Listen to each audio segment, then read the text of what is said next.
Points का प्रस्ताव भेजने वाले अमेरिकी राष्ट्रपति डोनाल्ड ट्रंप एक बार फिर अपनी बात से पलट रहे हैं और अब उनका नया दावा है कि ईरान उन्हें सुप्रीम लीडर बनाना चाहता है, लेकिन उन्होंने इससे इनकार कर दिया।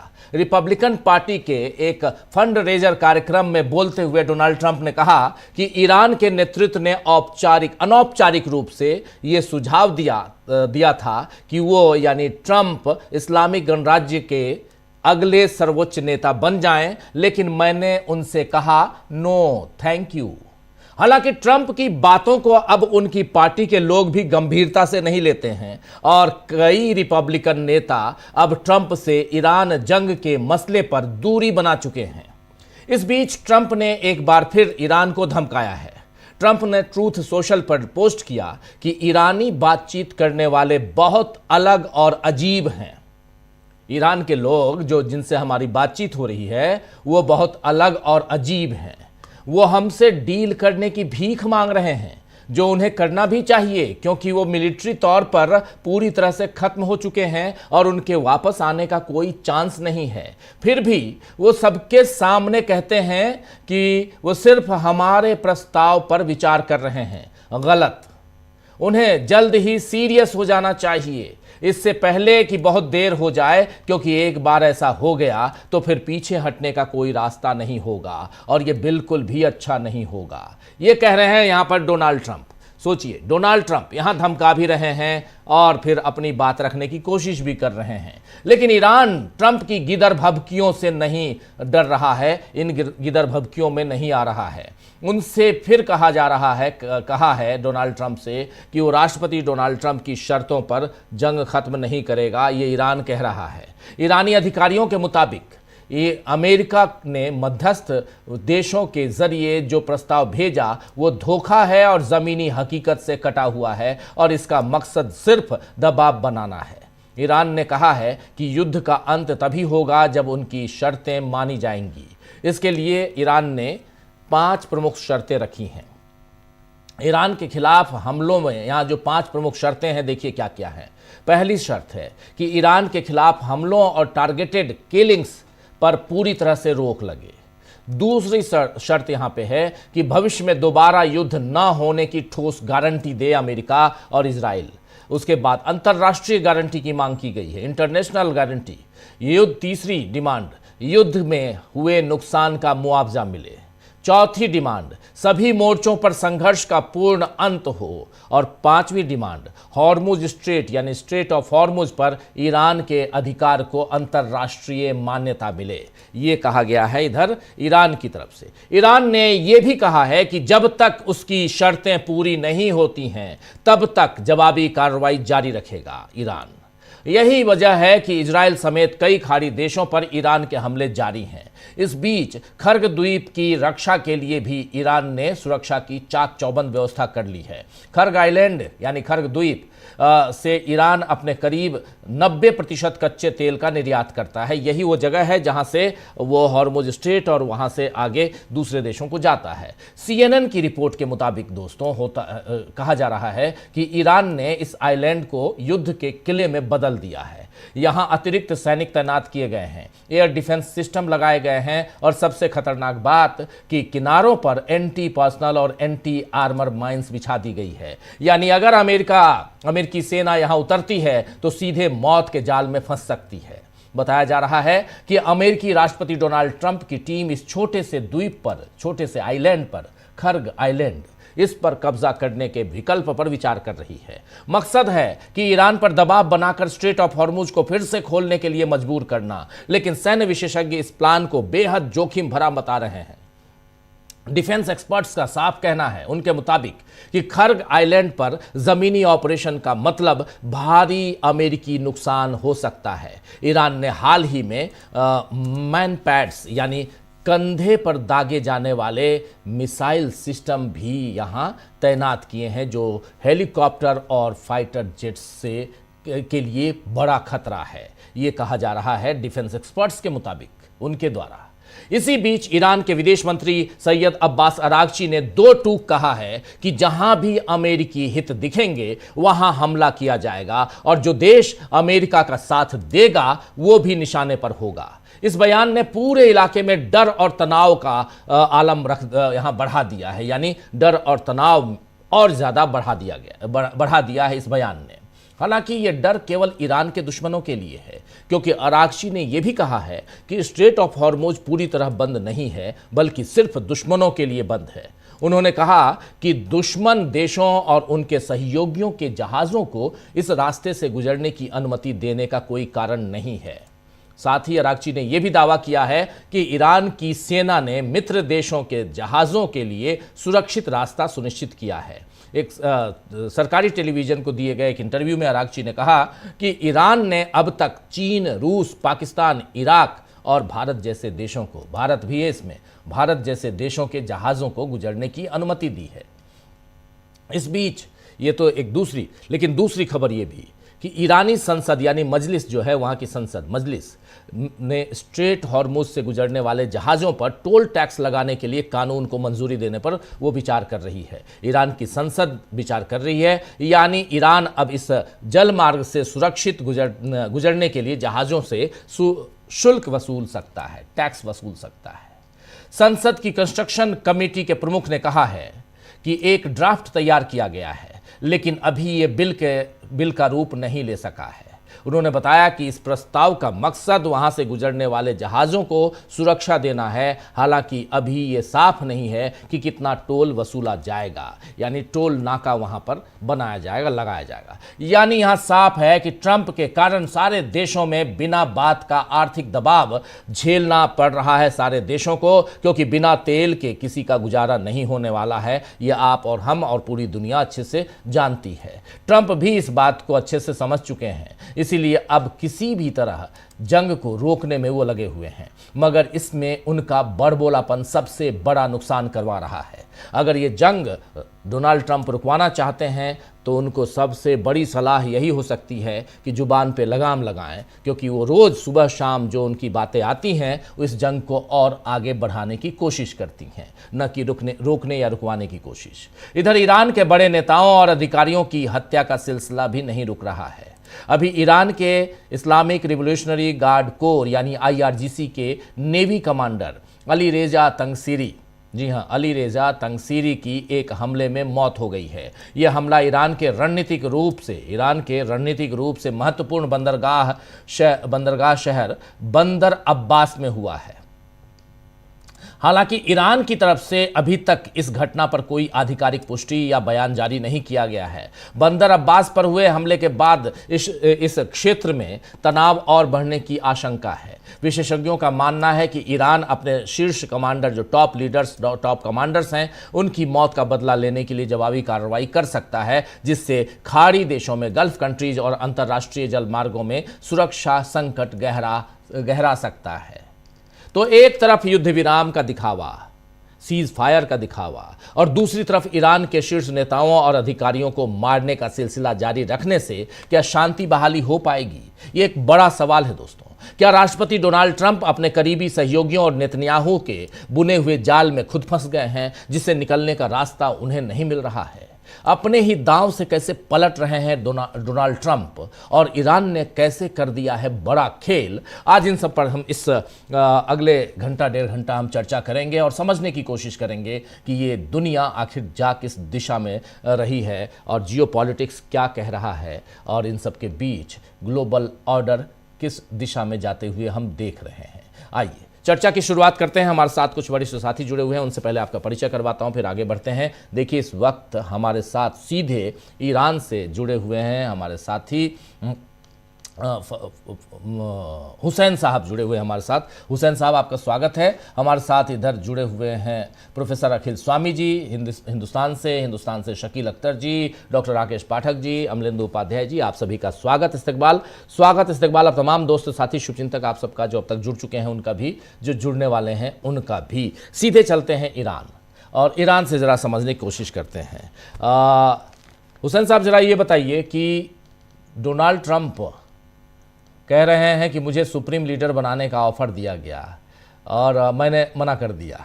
चलिए इस पे आएंगे। ये अब सवाल पूछने में भी मुझे हंसी आ जा रही है और आपके चेहरे पे भी मुस्कान आ रही है, मैं देख रहा हूँ, क्योंकि कुछ भी बोल रहे हैं, यही कहूंगा कि कुछ भी बोल रहे हैं। लेकिन अभी सूरत हाल ईरान का जरा बताइए। IRGC के टॉप कमांडरों में से एक, नेवी के जो चीफ थे, उनकी हत्या की बात आ रही है। इसकी पुष्टि हुई है क्या? यह सच है क्या? एक ये बताइए। दूसरा, सूरत हाल ग्राउंड जीरो पे क्या चल रहा है, ये बताइए। यही पहला जो आपने सवाल पूछा है जी करना चाहूंगा कि क्या उनकी जो शहादत की बात की जा रही है, क्या उसकी पुष्टि हुई है या नहीं। तो नहीं, अभी तक की पुष्टि यहाँ पर नहीं हुई है। जो यहाँ पर ऑफिशियल सोर्सेज हैं उन्होंने अभी इसको कंफर्म नहीं किया है। लेकिन जो बात इंपॉर्टेंट है वो ये है कि अभी यानी ये सारी चीजें वो हैं कि जो अमेरिका और इसराइल की इस जंग में हार को दिखाती हैं और साबित करती हैं कि वो जब किसी मोर्चे हैं तो कोशिश करते हैं किसी बड़े ऑफिशियल को मार करके, उसको शहीद करके अपनी विक्ट्री दिखाएं। लेकिन ये सब जानते हैं कि ये एक टैक्टिकल चीजें होती हैं और इसको स्ट्रेटेजिक जीत जो है वो नहीं कहा जाता। स्ट्रेट ऑफ हॉर्मुज बंद है, उसको आपकी खुलवाने की हिम्मत नहीं है। और तो नेवी के जो कमांडर हैं और दूसरे ऑफिशियल्स हैं, वो मार करके जो जैसे कहते हैं कि अपनी खिसियाहट किसी तरह से मिटाना चाहते हैं। तो ये यानी ये सूरत हाल है। यहाँ ग्राउंड पर जो सिचुएशन है वो एज इट इज है, नॉर्मल है। यानी यहाँ यकीनन जंग चल रही है तो उसका थोड़ा बहुत असर होता है, लेकिन वही है कि इस सिस्टम को नहीं दिखता है। उसकी बहुत सारी हमें निशानियां देखने को मिलती है। मैं आपको लेटेस्ट चीज बताऊंगी कि ईरान में अभी म्यूनिसिपैलिटी लेवल के इलेक्शन होने वाले हैं 1 महीने के बाद, तकरीबन 1 महीने के बाद ये इलेक्शन जो है वो होंगे। ये मई की 2 या 3 तारीख को ये इलेक्शन होना तय है। जो पहले से डेट तय की गई थी, ये ऐलान हो गया है कि वही डेट रहेगी और उसका प्रोसीजर चल रहा है। उसमें जिन लोगों को नॉमिनेशन करना है वो लोग नॉमिनेशन कर रहे हैं, जिनको अपनी पब्लिसिटी करना है वो अपनी पब्लिसिटी कर रहे हैं। तो ये सारा यानी आप देखें कि ये सिस्टम और ये स्ट्रक्चर कितना मजबूत है। इस पूरी जंग के बावजूद भी जो है वो ये मुकम्मल तौर पर ये आगे बढ़ रहा है और इसके जो इलेक्शन है और इसका जो पॉलिटिकल सिस्टम है वो पूरी तरह से अभी मजबूत है। जी, पूरी तरह से पॉलिटिकल सिस्टम भी मजबूत है। और इस बीच ये जो हॉर्मुज पे टोल टैक्स लगाने की बात जो आ रही है, मजलिस का कहना, संसद के एक्सपर्ट कमेटी का कहना है, इसमें कितनी सच्चाई है? क्योंकि देखिए, हमारे पास जो खबरें आती हैं उन्हीं खबरों के दम पर और आप लोगों के जरिए बहुत बातें हम अपने तमाम दर्शक साथियों तक पहुंचाने की कोशिश करते हैं। जो खबरें हम देते हैं हो सकता है उन खबरों में भी सच्चाई ना हो, इसीलिए आपसे बेहतर कौन बताएगा, क्योंकि ग्राउंड जीरो पे आप हैं। ये बताइए कि क्या सचमुच हॉर्मुज को लेकर ऐसा कोई प्लान चल रहा है जिसमें टोल टैक्स, टोल नाका की बात हो? यहाँ की संसद में, यहाँ के पार्लियामेंट में ये बात शुरू हो गई है और उनकी जो स्टैंडिंग कमेटी है उसको इन्होंने ये जिम्मेदारी दी है कि इंटरनेशनल लॉ के हिसाब से किस तरह से हम यहाँ पर टोल टैक्स वगैरह ले सकते हैं। यानी कह कि ईरान अगर ये काम करेगा, जंग रुकने के बाद ये काम करता है, तो वो दादागिरी की बुनियाद पर नहीं करेगा, बल्कि उसको ये है कि जो इंटरनेशनल लॉ है उसकी रियायत होनी चाहिए और उसको फॉलो करते हुए हम किस तरह से टोल टैक्स ले सकते हैं, इसको डिस्कस जो है वो किया जा रहा है। उनकी स्टैंडिंग कमेटी आने वाले कुछ दिनों में अपना जो यानी ये कानून है इसको पेश करेगी और फिर इसे पास किया जाएगा। जी, फसाहत हुसैन साहब, जरा ये बताइए कि कल से लेकर आज तक ईरान के ऊपर क्या हमले हुए उधर से, और ईरान ने कितने हमले इजराइल और इधर जो गल्फ कंट्रीज है उस पर किए हैं? ऐसी भी खबर है आप लोगों के पास? हमले जारी हैं क्या? जी बिल्कुल, जी बिल्कुल, ईरान पर हमले चल रहे हैं और ईरान भी हमले कर रहा है। यानी रोजाना वो डिटेल्स आती हैं कि गल्फ कंट्रीज में जिन जगहों पर अटैक कर रहा था ईरान, उसने वहां पर किया है और ईरान पर भी अटैक हुए। लेकिन इंपॉर्टेंट पॉइंट जो है वो है कि ईरान पर जो अटैक हो रहे हैं 70% अटैक कम हो गए हैं, 70% हो गए हैं।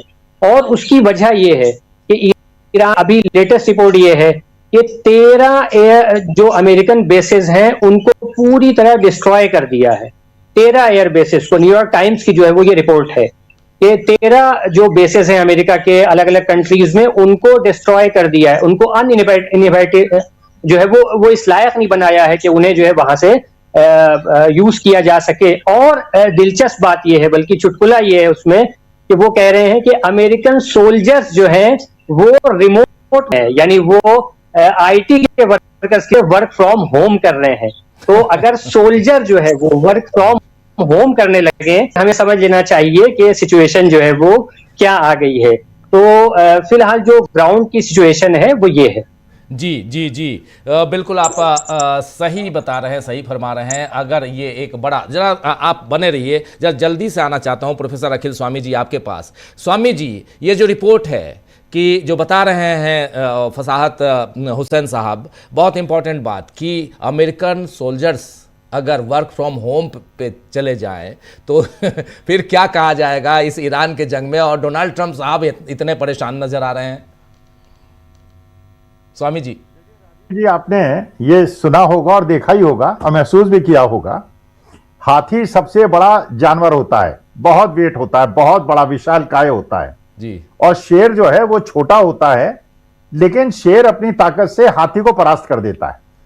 देखिए, भारतवर्ष के अंदर आपने देखा, एक घड़ी डिटर्जेंट करके एक आज के तारीख में कानपुर की कंपनी है, और पहले एक निरमा पाउडर एक कंपनी होती थी, बड़ी छोटी सी कंपनी थी जी, और हिंदुस्तान लिवर जैसी कंपनी को उसने ऐसा धता बताया था कि लोग जो है घड़ी डिटर्जेंट और निरमा पाउडर ही खरीदने लगे थे। क्योंकि देखिए, जब आपकी ऑर्गेनाइजेशन छोटी होती है और बहुत ज्यादा भारी नहीं होती है और बहुत ज्यादा विशालकाय नहीं होती है, तो आपके अंदर स्फूर्ति होती है, आपके अंदर एनर्जी होती है। और ईरान ने जो दिखाया है, जो मैनेजमेंट सिद्धांतों को उन्होंने प्रूव किया है कि जो लोग ये मुगालते में थे कि हमारा इतना बड़ा साम्राज्य है कि हम वेनेजुला में भी उनके राष्ट्रपति को उठा के ला सकते हैं, हम क्यूबा को भी धमकी दे सकते हैं, हम कनाडा को भी धमकी दे सकते हैं, हम यूक्रेन को भी धमकी दे सकते हैं।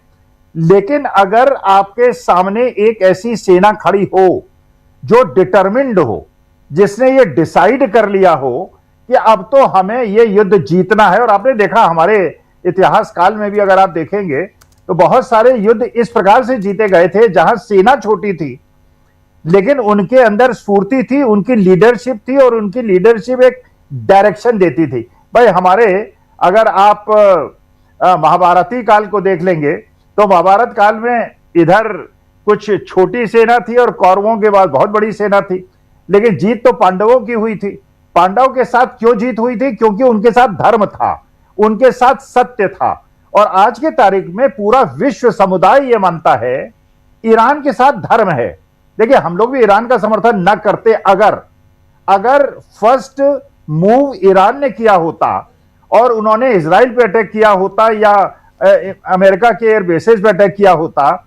लेकिन जहां पे वार्ता चल रही है और जहां शांति के पूरे आसार नजर आते हैं, वहां पे अगर इजराइल सब नियमों का, अंतरराष्ट्रीय कानूनों का उल्लंघन करते हुए ईरान के अंदर आक्रमण करता है, उनके अयतुल्ला की शहादत करता है, छोटे छोटे बच्चों को मार देता है, तो ये बिल्कुल हम लोग सत्य के साथ हैं, हम लोग धर्म के साथ हैं, हम लोग हमेशा धर्म के साथ रहे हैं। और चाहे कितना भी विशालकाय शरीर वाला, कितनी बड़ी सेना वाला अधर्म के साथ खड़ा हो।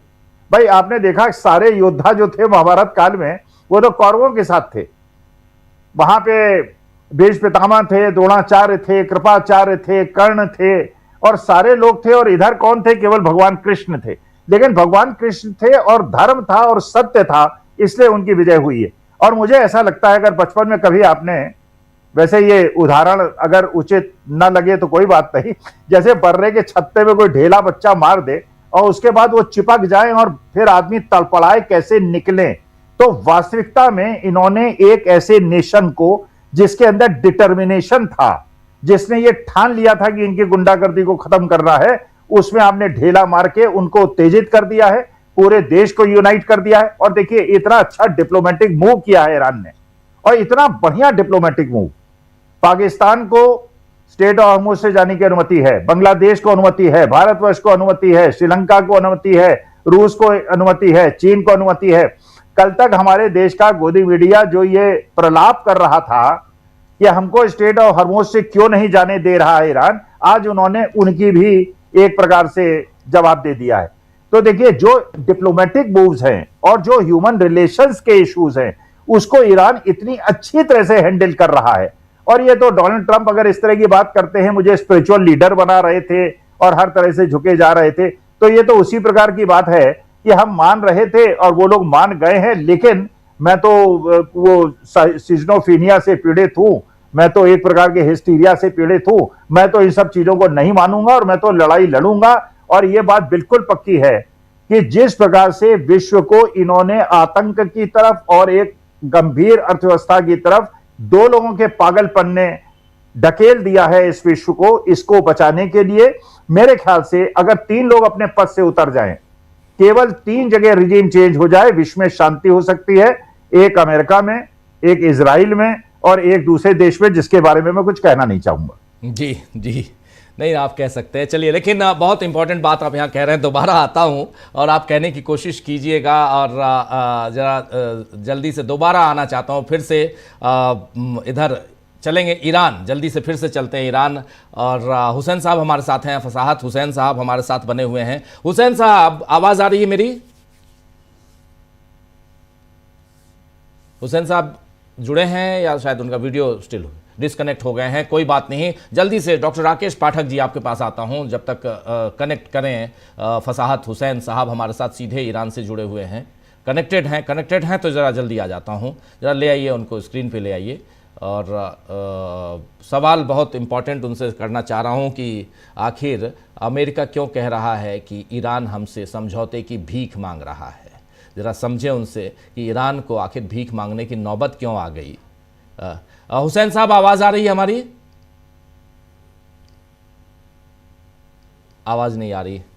चलिए दोबारा उनको जोड़ने की कोशिश कीजिए। और डॉक्टर राकेश पाठक जी, डॉक्टर साहब ज़रा समझना चाहता हूं आपसे। आ गए? हुसैन साहब, आवाज़ आ रही है?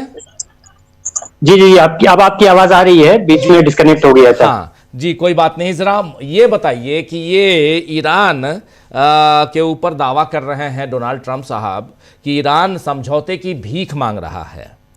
अच्छा, और इधर सैयद अब्बास अरागची, फिर इधर जो विदेश मंत्री हैं, फिर आपके राष्ट्रपति मसूद पेजिशकियान, इन सब के बयान आ रहे हैं और वो कह रहे हैं कि हमको कोई समझौता करना ही नहीं है। हमने अपनी 5 शर्तें, उन 5 शर्तों को हमने ऑलरेडी दिखा दिया है शुरुआत में कि क्या शर्तें रखी गई हैं ईरान की तरफ से। वो शर्त मान लीजिए हम समझौता कर लेंगे।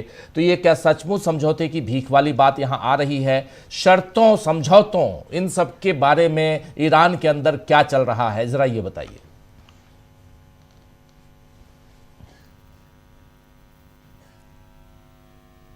फसाहत हुसैन साहब फिर शायद डिस्कनेक्ट हो गए हैं। फिर चलिए, मैं समझ सकता हूं। हाँ हुसैन साहब, आवाज आ रही है? हुसैन साहब, आवाज आवाज आवाज आवाज दीजिए। आवाज नहीं आ रही है। आवाज, जी जी, आपकी आवाज आ रही है। मैंने लोकेशन चेंज की है। आई होप के यहाँ पर जो है वो कनेक्शन सही हो सकेगा। जी जी, मैं समझ सकता हूं। और बहुत शुक्रिया आपको कि कम से कम जुड़ने की कोशिश, और इतनी मेहनत से आप लोग जुड़ने की कोशिश करते हैं। इससे बेहतर और क्या हो सकता है। हमारे तमाम साथी जो लाइव वहां से देख पाते हैं आप लोगों को, आपके विचारों को ही नहीं सुनना बल्कि ग्राउंड जीरो पे क्या चल रहा है, हकीकत क्या है, आपसे बेहतर, आप लोगों से बेहतर कौन बताएगा। तो फसाहत हुसैन साहब, ज़रा ये बताइए कि क्या यहाँ शर्तों की जो बात चल रही है दोनों साइड से और खासकर ईरान की तरफ से, इस पर क्या कुछ है ईरान में? आप अगर मेरे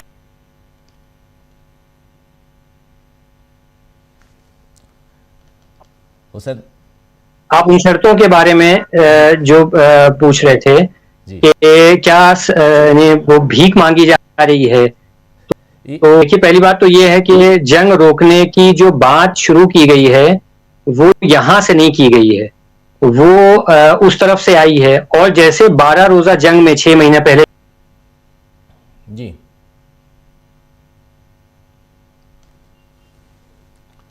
डिस्कनेक्ट हो गए, फिर से आवाज जा रही आ रही है। दोबारा कोशिश करते हैं जोड़ने की हुसैन साहब को। शर्तों को जी प्लीज प्लीज आ गए आपकी जी, क्या जी आ रही है, आवाज आ रही है आपकी। जी बताइए। जी जी जी, तो ये जो शर्तें रखी गई हैं, अगर कोई इन शर्तों को देखेगा तो इन शर्तों से कोई भी ये नहीं कह सकता है कि जंग रोकने की भीख मांगी जा रही है। बार बार डिमांड,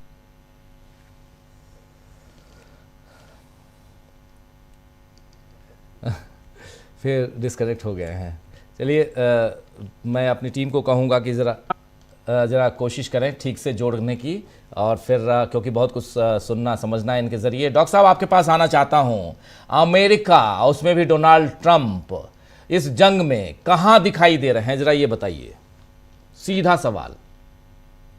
जी राजीव जी, प्रोफेसर अखिल स्वामी जी ने बहुत अच्छी एक बात कही कि दुनिया के इतिहास में अनेक ऐसी लड़ाइयां हैं, अनेक ऐसी जंग हैं जिनमें बहुत कम संख्या वाले लोगों ने बड़ी बड़ी फौजों को शिकस्त दी है। मैं सिर्फ दो उदाहरण आपके सामने रखना चाहता हूं। एक सन 1671 में सराय घाट का युद्ध हुआ था ब्रह्मपुत्र नदी के किनारे असम में। मुगल शहंशाह औरंगजेब ने मिर्जा राजा जयसिंह के बेटे राजा राम सिंह के नेतृत्व में बड़ी भारी फौज भेजी थी। दूसरी तरफ अहोम साम्राज्य की तरफ से लाचित बड़फुकन नाम का एक युवा सेना नायक था। मुगल सेना परास्त हुई थी। इतिहास में सोने के अक्षरों से लाचित बड़फुकन का नाम लिखा हुआ है। असम में घर घर पूजा होती है। शायद ही कोई ऐसा कस्बा शहर हो जहां लाचित बड़फुकन की मूर्ति न लगी हो। संयोग से बता दें, असम में फिर चुनाव होने जा रहा है। पिछले चुनाव में प्रधानमंत्री नरेंद्र मोदी ने इन्हीं लाचित बड़फुकन को अंग्रेजों से लड़ना बता दिया था, जबकि उनका युद्ध मुगल सेना के साथ हुआ था। दूसरी लड़ाई बैटल ऑफ सारागढ़ी 1897, ब्रिटिश भारतीय फौजों ने अफगान फौज से मुकाबला किया था सारागढ़ी में। उस वक्त सिख रेजिमेंट जो थी ब्रिटिश भारतीय फौज की, उसमें कुल जमा उस वक्त जो चौकी पर जवान थे 21 जवान बचे थे। अफगान फौज थी 12,000 की। उस लड़ाई में भी जीत ब्रिटिश भारतीय फौज की हुई थी। मुट्ठी भर सिख रेजिमेंट के जवानों ने अफगानों को मार भगाया था। इस पर चर्चित फिल्म बनी है केसरी, तेरी मिट्टी में मिल जावा, जिसका बहुत चर्चित गीत है। तो दुनिया का सैन्य इतिहास छोटी छोटी सेनाओं द्वारा बड़े बड़े सम्राटों, शहंशाहों को हराने के विवरणों से भरा पड़ा है। आज दुनिया एक बार फिर देख रही है, दुनिया का दरोगा अमेरिका, उसका सरफरा राष्ट्रपति डोनाल्ड ट्रंप ईरान जैसे 11,800 किलोमीटर दूर बसे हुए देश में लड़ाई में कूद पड़ा है और हर दिन उसे मात खाना पड़ रही है। निश्चित तौर पर ईरान के खिलाफ भी जो इजराइल और अमेरिका के हमले हैं वे भी कम नहीं है। लेकिन क्या इससे पहले दुनिया ने, आज से 28 दिन पहले किसी ने सोचा था कि अमेरिका जैसी फौज, इजराइल जैसा परमाणु शक्ति संपन्न राष्ट्र ईरान को इतने दिनों तक युद्ध में झुका नहीं पाएगा? लड़ाई जब शुरू हुई थी बहुत सारे लोगों को ऐसा लगा होगा कि जंग 2-4 दिन चलेगी, ईरान घुटनों पर आ जाएगा, हथियार डाल देगा, सरेंडर कर देगा। लेकिन उधर सरेंडर का रिवाज नहीं है, इधर कहीं है, पता नहीं। एक नारा आजकल चलता है, सरेंडर भी गायब, सिलेंडर भी गायब, वगैरह वगैरह। लेकिन ईरान की सेना ने, ईरान के निजाम ने, वहां की जनता ने सरेंडर नहीं किया है। अब इस लड़ाई में अमेरिका जिस मोड़ पर खड़ा है उसके पास दो विकल्प है। एक तो जमीनी लड़ाई छेड़े, किसी तरह से ईरान की धरती पर घुस बैठे। आपने खर्ग द्वीप का जिक्र किया, उस पर भी मैं थोड़ी सी बात कहूंगा। दूसरा है परमाणु हमला। परमाणु हमला डोनाल्ड ट्रंप कर नहीं सकते किसी सूरत में। वे जानते हैं इसके बाद दुनिया में जो थू थू होगी, मानवता जिस तरह कराहेगी, उसे बर्दाश्त करने की ताकत इस वक्त दुनिया में किसी के पास नहीं। तो एकमात्र विकल्प बचा है जमीन पर अपनी फौजें उतार देने का, या तो आसमान से हवाई जहाजों के जरिए या समुद्री किनारों से। पहले विकल्प को हम खारिज करते हैं कि पैराट्रूपर्स वहां पर नहीं उतारे जा सकते, हवाई जहाज से उतारने की कोशिश करेंगे। ईरान की मिसाइलें और ड्रोन उनके हवाई क्षेत्र में आने वाले जहाजों को मार गिराएंगे, क्योंकि वे तो बहुत दूर तक गिरा रहे हैं। F-35, F-15, F-18, Abraham Lincoln, F-16, USS Abraham Lincoln अभी डेंटिंग पेंटिंग करा के लौटा है, पाउडर लिपस्टिक लगा के जाने कहां से, फिर उस पर हमला करने की तैयारी है। तो ऐसी स्थिति में एक विकल्प बचता है, आसमान से तो फौज नहीं उतार सकते, खाड़ी के देशों से आसपास का जो समुद्री किनारा है ईरान का, वहां पर अपने जहाजों के जरिए फौज किनारे तक पहुंचाई जाए और सीधे ईरान में दाखिल हो जाए। ये कितना कठिन है ये हमारे दर्शक जान ले, थोड़ा सा संक्षेप में जानकारी देते हैं। ईरान का जो भौगोलिक विस्तार है, उसकी जो संरचना है, कुदरत ने जो उसे बख्शी है, वो इस तरह की है। उसके समुद्री किनारों पर भी बहुत ऊंचे ऊंचे पहाड़ हैं। इन पहाड़ों में ईरान ने गुफाएं जैसी बना रखी हैं। उन गुफाओं में बड़ी बड़ी स्पीड बोट, मोटर बोट, जंगी जहाज खड़े हुए हैं, जो उनके किनारे की तरफ बढ़ने वाले किसी भी समुद्री बेड़े को रोक सकती हैं। जैसे ही आहट मिलेगी, वे उन गुफाओं में से, उन खोह में से निकलकर सीधे पानी में उतरेंगी और पूरी स्पीड के साथ किसी भी दिशा में जाकर मार कर सकती हैं। अब या तो उन पहाड़ों में छुपी हुई इस नौसैनिक ताकत को नष्ट करने के लिए अमेरिका को बंकर बस्टर बम गिराने पड़ेंगे उन पहाड़ों पर। उसके लिए फिर आपको जहाज लेकर आसमान में जाना पड़ेगा, वो एक बड़ी आफत है। नहीं अभी भेजे हैं, डोनाल्ड ट्रंप बढ़ रहा है धीरे धीरे। इसमें एक और मदद चाहिए होगी, खाड़ी के देशों की मदद। जो खर्ग आइलैंड है वो कुल मिलाकर 8 किलोमीटर लंबा और 3 से 4 किलोमीटर एक छोटा सा द्वीप है। थोड़ा उसके दाएं बाएं जाएंगे तो खाड़ी के देशों की समुद्री सीमा और उनका किनारा शुरू हो जाएगा। तो या तो वहां से चलें, मोटर बोट्स, पानी के जहाज, तेज गति से चलने वाली नौकाएं, इस तरह से आप ईरान में खर्ग द्वीप में घुस सकते हैं। लेकिन उसकी सुरक्षा भी तो IRGC कर रहा है। खर्ग द्वीप पर किसी आम इंसान को जाने की इजाजत नहीं है राजीव जी। वहां 24 घंटे 60 मिनट 60 सेकंड इतनी ऊंचे दर्जे की सुरक्षा व्यवस्था है कि उसके किनारों तक पहुंचना भी मुश्किल होगा। तो अब डोनाल्ड ट्रंप के पास क्या रास्ता बचा है? अब रास्ता बचा है जो खत्मल अंबिया के प्रवक्ता ने 2 दिन कहा था कि डोनाल्ड ट्रंप खुद से ही बातचीत कर रहे हैं जी, आत्मालाप कर रहे हैं, सेल्फ डायलॉग कर रहे हैं। शीशे के सामने खड़े हो जाते होंगे और आपस में बतिया लेते होंगे कि सीज फायर करना है, समझौता करना है, हॉर्मुज को खोलना है, वगैरह वगैरह। फिल्मों के डबल रोल जी। तो इस वक्त डोनाल्ड ट्रंप इस युद्ध में इतनी बुरी तरह फंसे हुए हैं कि उनके लिए निकलने का अब कोई रास्ता बचा नहीं है। अंतिम बात, जिस हॉर्मुज को खोलने की बात कर रहे हैं, वो तो सर 28 तारीख से पहले खुला ही था ना। बिल्कुल। किसने पीले चावल भेजे थे कि आप लड़ाई शुरू करें और हॉर्मुज को बंद करने की नौबत आए? किसने न्योता दिया था? आप ढोल मजीरे लेकर उसको बंद कराने गए, अब खुलवाने के लिए लड़ाई लड़ रहे हैं। ये अजीब सी बात है कि अमेरिका जैसा देश रणनीतिक चूक करते करते आज पराजय के कगार पर जाकर खड़ा हो गया है। दुनिया ये मान चुकी है कि अमेरिका ये लड़ाई हार चुका है। पाकिस्तान की भूमिका पर हम अगले चरण में बात करेंगे। मुझे लगता है फिलहाल ये समझना होगा हमारे दर्शकों को और देश और दुनिया को कि हॉर्मुज नहीं खुला तो पूरी दुनिया पर कयामत आने वाली है, उसकी तैयारी कर लीजिए और भारत भी अछूता नहीं रहेगा। और उसके लिए जो शर्त रख दी ईरान ने वो अंतिम है कि उस पर एकाधिकार तो हमारा ही रहेगा, उस पर साझेदारी का टोल बैरियर नहीं लगेगा। जी राजीव जी बिल्कुल बिल्कुल, आप सही कह रहे हैं कि साझेदारी का टोल बिल्कुल नहीं लगेगा। हमारे साथ जुड़े हुए हैं शायद फसाहत हुसैन साहब। हुसैन साहब, आवाज़ आ रही है? नहीं है, जोड़ने की कोशिश कीजिए। शकील जी, आपके पास आना चाहता हूँ। जी। हाँ, फसाहत हुसैन साहब, आवाज़ आ रही है आपकी। सवाल वही नहीं, है। आप शकील जी तक के जा रहे थे, आप उनसे बात करो। नहीं, प्लीज, क्योंकि आपका कनेक्टिविटी है तो बात हो जा रही है, नहीं तो फिर दिक्कत होगी। इसलिए मैं चाहता हूं सबसे पहले, इसलिए हमारे तमाम साथी भी इस बात को समझते हैं, आपके पास सबसे पहले आना चाहता हूं।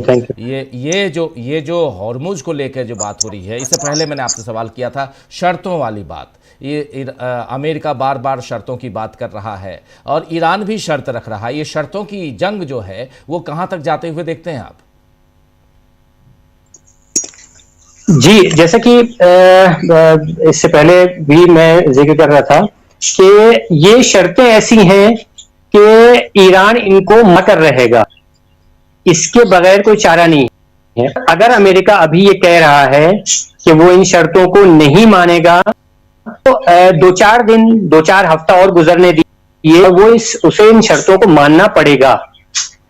जब ईरान के ऊपर सैंक्शन लगाए गए और ईरान सैंक्शंस को हटाने के लिए पीस टॉक जो है वो कर रहा था, और जो पैनलिस्ट हैं उन्होंने भी इस बात को जिक्र किया कि ईरान तो टॉक्स कर रहा था आपके साथ में बातचीत कर रहा था, अमेरिका सैंक्शन नहीं हटा रहा था। कितनी जो है वो कई साल तक के ईरान के कुछ ऐसे नेगोशिएशन हैं कि जो JCPOA जो ईरान के साथ में जो हुआ था, पूरी जो है वो करारदाद हुई थी, पूरा एग्रीमेंट हुआ था, लेकिन सैंक्शन जो है वो नहीं हटाए गए। सैंक्शन कब हटे ईरान के ऊपर?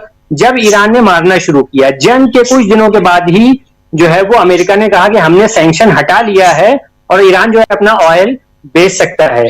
तो बात क्या है? बात यह है कि जो लातों के भूत हैं, हमारी हिंदी की जो कहावत है कि जो लातों के भूत हैं वो बातों से नहीं मानते हैं। तो अमेरिका अभी जिन शर्तों को ईरान की नहीं मान रहा है, कुछ दिन और गुजरने दीजिए, उसे मानने के लिए मजबूर होगा वो। जी, मानने के लिए मजबूर होगा। लेकिन यहाँ पर ये बताइए, हॉर्मुज को लेके और उस पर भी सैन्य कार्रवाई को लेके 5000 सैनिकों का बोला जा रहा है कि को लेके 2 USS ट्रिपोली और USS बॉक्सर, ये दोनों को लेके आ रहे हैं और कारगिल द्वीप के ऊपर कब्जा करने की कोशिश है। इन सब में क्या हम लोग यहाँ से जो भी सुन रहे हैं समझ रहे हैं, लेकिन आप बताइए कि क्या तैयारियां ईरान कर रहा है और यहाँ कितनी तैयारियों के साथ या कितनी मित्रता, अपनी दोस्ती निभाते हुए जो गल्फ़ कंट्रीज हैं, जिसमें UAE है, बहरीन है, कतर है, कुवैत है, सऊदी अरब है, इराक, ये सारे देश जो हैं, ये कितनी मददगार साबित होने वाले हैं आने वाले समय में ईरान के लिए, या ये उल्टा अमेरिका के साथ जाते हुए दिखाई देते हैं? जी बिल्कुल। देखिए, मैं आपकी जो लास्ट बात है मैं उससे शुरू करना चाहूंगा कि जो खाड़ी के देश हैं वो किस तरफ जाते हुए दिखाई दे रहे हैं। पहले से हमें पता है कि ओमान जो है वो उसकी लाइन क्लियर है कि वो ईरान के साथ में है। कतर की तरफ से भी जो है वो बयानात ऐसे आना शुरू हो गए हैं कि वो उन्होंने इस जंग को कहा है कि ये गलत है, नहीं होनी चाहिए, और वो ईरान के ये जो एरिया है, यहां से अमेरिका तो चला जाएगा लेकिन ईरान को यहां पर हमेशा रहना है। तो जो यहां के जो नया सिक्योरिटी ऑर्डर जी जो कायम होना है, उसे कई सारे देशों को जंग के कुछ दिनों के बाद से समझ में आना शुरू हो गई है। जहां तक ये बात है कि अमेरिका के जो है वो फौजी आएंगे, तो अरागची साहब ने काफी पहले ये बात जो है वो कही थी और आपने उसे देखा होगा उनके स्टेटमेंट को कि actually they are waiting for these soldiers, कि वो तो बहुत दिनों से इंतजार कर रहे हैं कि ईरानी चाहते हैं कि उनकी जो है वो 2-2 हाथ हो अमेरिकन सोल्जर्स के साथ में, और तब वो दिखाएंगे वो सोल्जर कि जो वीडियो गेम में दिखाए हैं, जो हॉलीवुड की फिल्मों में दिखाए जाते हैं वो कुछ और हैं, और एक्चुअल में ये सोल्जर जो है वो कुछ और हैं। तो वो इसका इंतजार कर रहे हैं। बात ये है कि ये कहां से आ सकते हैं, तो देखिए UAE ये गलती कर सकता है कि वो उसे सपोर्ट दे, और जो अगर कोई ऐसी अगर वाकई में कोई ऐसे जो है वो सोल्जर्स हैं कि जो आना चाह रहे हैं, क्योंकि आपको मालूम होगा कि खुद उनके दरमियान भी, अमेरिकन के दरमियान में भी जो इसको लेकर के आपस में इख्तलाफ है कि हम एक्चुअल में अपने फौजियों को वहां पर भेजें या ना भेजें। तो वाकई में अगर वो लोग यहां पर आ रहे हैं तो हो सकता है UAE ये गलती करे, या हो सकता है कुवैत ये गलती करे, लेकिन ईरान ने दोनों मुल्कों को जो है वो, किसी भी मुल्क को, हर वो मुल्क अमेरिकन की मदद करेगा, चाहे खर्ग जो है वो द्वीप पर आने में या किसी और जगह पर आने में, तो ईरान ने जो है वो ये वार्निंग दे दी है कि हम फिर तरह से उसके एसेट्स पर हमला करेंगे। अभी तक के हम सिर्फ अमेरिकन बेसिस पर हमला करते थे, अभी तक के सिर्फ उन कंपनीज पर हमला करते थे कि जहां पर कॉमन इंटरेस्ट है अमेरिका का और मिसाल के तौर पर UAE का, लेकिन मुल्क अमेरिकन सोल्जर्स को जो है वो जमीनी फौज को आने का मौका फराहम करेगा, तो फिर हम पूरी तरह से उसे इस जंग का हिस्सा मानेंगे और फिर पूरी तरह से उसके ऊपर हम अटैक करेंगे। और मुझे नहीं लगता है कि कोई भी मुल्क जो ईरान ने अभी जिस तरह से अटैक किए हैं ये करने की बेवकूफी करेगा, मगर ये कि हम मान ले कि वो मुल्क पूरी तरह से स्लेव है, वो मुल्क पूरी तरह से गुलाम बन चुका है और उसका अपना कुछ भी नहीं है, अमेरिका जो कहेगा उसे करना पड़ेगा। अगर ऐसी सिचुएशन आती है तो फिर ईरान पूरी तरह से उस पर अटैक करने के लिए, उसका मुकाबला करने के लिए तैयार है। अच्छा, ये खबर सही है क्या कि खार्ग द्वीप पे ईरान ने अपने तमाम सैनिकों को भेज रखा है? क्या ये सही है कि खार्ग द्वीप जो है उसको IRGC ने पूरा का पूरा अपने कब्जे में ले रखा है? और क्या ये सही है कि किनारे का जो एरिया है उसमें माइंस बिछा रखे गए हैं? ये बातें कितनी सही है? जी देखिए, मैंने भी ऐसे मीडिया में कुछ ऐसी बातें जिनको पढ़ा है, लेकिन मैं कंफर्म नहीं कर सकता हूं, क्योंकि मैंने किसी रिलायबल सोर्स से इस तरह की चीज नहीं सुनी है कि माइंस वहां पर जो है वो बिछी हुई है। ऑफ कोर्स वो ईरान का अपना द्वीप है, तो वहां पर जो है वो फौजी होंगे, और इसमें कोई शक नहीं है कि वो वहां पर अपने फौजियों को भेजेंगे। लेकिन आया माइंस भी बिछी हुई है या नहीं बिछी हुई है, ये मैं इसको अभी कंफर्म नहीं कर सकता हूं, क्योंकि मैंने किसी अभी ऑफिशियल जगह पर ऐसा स्टेटमेंट नहीं देखा है। जी, हॉर्मुज को लेके जरा एक सवाल और फिर आता हूं शकील जी आपके पास, प्रोफेसर अखिल स्वामी जी के पास भी आता हूं। हॉर्मुज को लेकर जितनी बातें हो रही हैं, क्या आपको लगता है कि इस जंग को अब बिल्कुल सेंटर पॉइंट इस जंग में अब हॉर्मुज है? और क्या ईरान के लोग भी ऐसा मान रहे हैं? जी नहीं, ईरान के लोग ऐसा नहीं मान रहे हैं। हॉर्मुज जो है वो एक अहम पॉइंट है, यकीनन इसमें कोई शक नहीं है, और ये एक लेवरेज का काम कर रहा है एक्चुअली ईरान के लिए, और ये सबको मालूम है। लेकिन ईरान की जनता के लिए यहाँ पर जो डेमोन्स्ट्रेशन होते हैं, यहाँ पर रात में जो लोग इकट्ठा होते हैं, आपने भी उनकी जो है कुछ वीडियोज फुटेज जो है वो यहाँ पर दिखाई। मैं खुद उसमें पर्सनली कुछ जगहों पर मैं गया हूं, मैंने देखा है कि जो अवाम का जज्बा है, जो अवाम की डिमांड है, वो ये है कि अमेरिका को, इसराइल को इस तरह से पैरालाइज किया जाए, इनको ऐसी सिचुएशन में ले आया जाए कि ये दोबारा कभी हमारे ऊपर अटैक करने की हिम्मत ना कर सके। उनकी असली डिमांड ये है, असली डिमांड ये है कि ये हमारा एरिया है, वेस्ट एशिया हमारा एरिया है, इस एरिया से अमेरिका को जाना होगा, और फिर ये जो खाड़ी के जितने भी देश हैं, इनके साथ में मिल करके इनको सबको आपस में अपनी सिक्योरिटी डील करना होगी, और इनको आपस में तय करना होगा कि हमें कैसे रहना है। अभी जो प्रॉब्लम है वो ये है कि अमेरिका सऊदी अरब से आकर के कहता है कि देखो ईरान तुम पर अटैक कर देगा, तुम हमारा असलहा खरीदो, और वो जो है वो बिलियंस ऑफ डॉलर जो है वो दे करके उसका असलहा खरीदते हैं। लेकिन यहाँ पर जो पॉलिटिकल लीडरशिप है, यहाँ पर जो रिलीजियस लीडरशिप है, और यहाँ पर जो अवाम है, वो सब इस पॉइंट पर इत्तेफाक रखते हैं कि अमेरिका को, उनकी असली बात यह है कि अमेरिका को इस एरिया से जाना चाहिए, और हमें इस एरिया के मामलात को अपने कंट्रोल में, अपने हाथ में लेना चाहिए। तो हुर्मुज वो सिर्फ और सिर्फ एक पॉइंट है, एक बात है, लेकिन जो उनकी असली बात है वो ये है।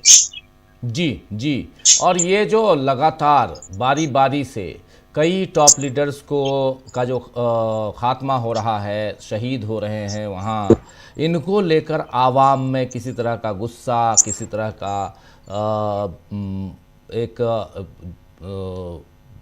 पीछे हटने के लिए कहना कि हमारे तमाम टॉप लीडर्स मारे जा रहे हैं, इसमें क्या रिएक्शन, सीधे शब्दों में एक शब्द में अगर पूछूं तो आवाम के बीच इस पर क्या रिएक्शन है? कि अवाम के बड़े सेक्शन से जो रिएक्शन आता है, और उन्हें जो चीज लगती है वो ये कि हमारी जो लीडरशिप है, जिस तरह से हम सड़कों पर हैं, जिस तरह से हमारा नुकसान हो रहा है, जिस तरह से हमारे बच्चे मारे जा रहे हैं, वैसे ही हमारी पॉलिटिकल लीडरशिप हमारे साथ में है। सबसे बड़ा मैसेज जो यहाँ की आवाम के लिए जाता है वो ये है कि आप जानते हैं कि दुनिया में आमतौर से ऐसा होता है कि जो कंट्रीज जब स्ट्रगल कर रहे होते हैं, तो उनकी पॉलिटिकल लीडरशिप पूरी तरह से उस कॉज के लिए जो स्ट्रगल कर रहे हैं कुर्बानी देने के लिए तैयार नहीं होती है। वो आते हैं, बातें करते हैं, लेकिन वो खुद ऐसी सेफ जगहों पर रहते हैं कि आवाम को नुकसान होता है, उनको नुकसान नहीं होता है। तो जो सबसे पहला मैसेज यहां पर जाता है आवाम के दरमियान में, वो ये जाता है कि हमारी लीडरशिप हमारे बच्चों की तरह से, अपने घर की तरह से, हमारी तरह से जो है वो नुकसान उठा रही है। तो उनका ईमान और बढ़ता है, उनका यकीन और मजबूत होता है अपनी लीडरशिप के ऊपर, और इसलिए वो उनको सपोर्ट करते हैं। हाँ, अवाम का एक सेक्शन ऐसा है कि जिसको ये लगता है कि अगर हमारे पॉलिटिकल लीडर्स जो है वो शहीद हो रहे हैं तो गोया हमारा नुकसान हो रहा है, लेकिन कुछ ही दिनों के बाद, एक दो दिन के अंदर ही इसकी भरपाई हो जाती है। किस तरह से, जब वो देखते हैं कि मिसाल के तौर पर डॉक्टर अली लारिजानी को जो है जब शहीद किया जाता है, तो उनकी जगह जो आदमी आते हैं वो उन्हीं की तरह से जो है वो एक मजबूत आदमी है, एक मजबूत सोच रखने वाले आदमी है। तो एक दो दिन के लिए एक ग्रीफ का माहौल रहता है जी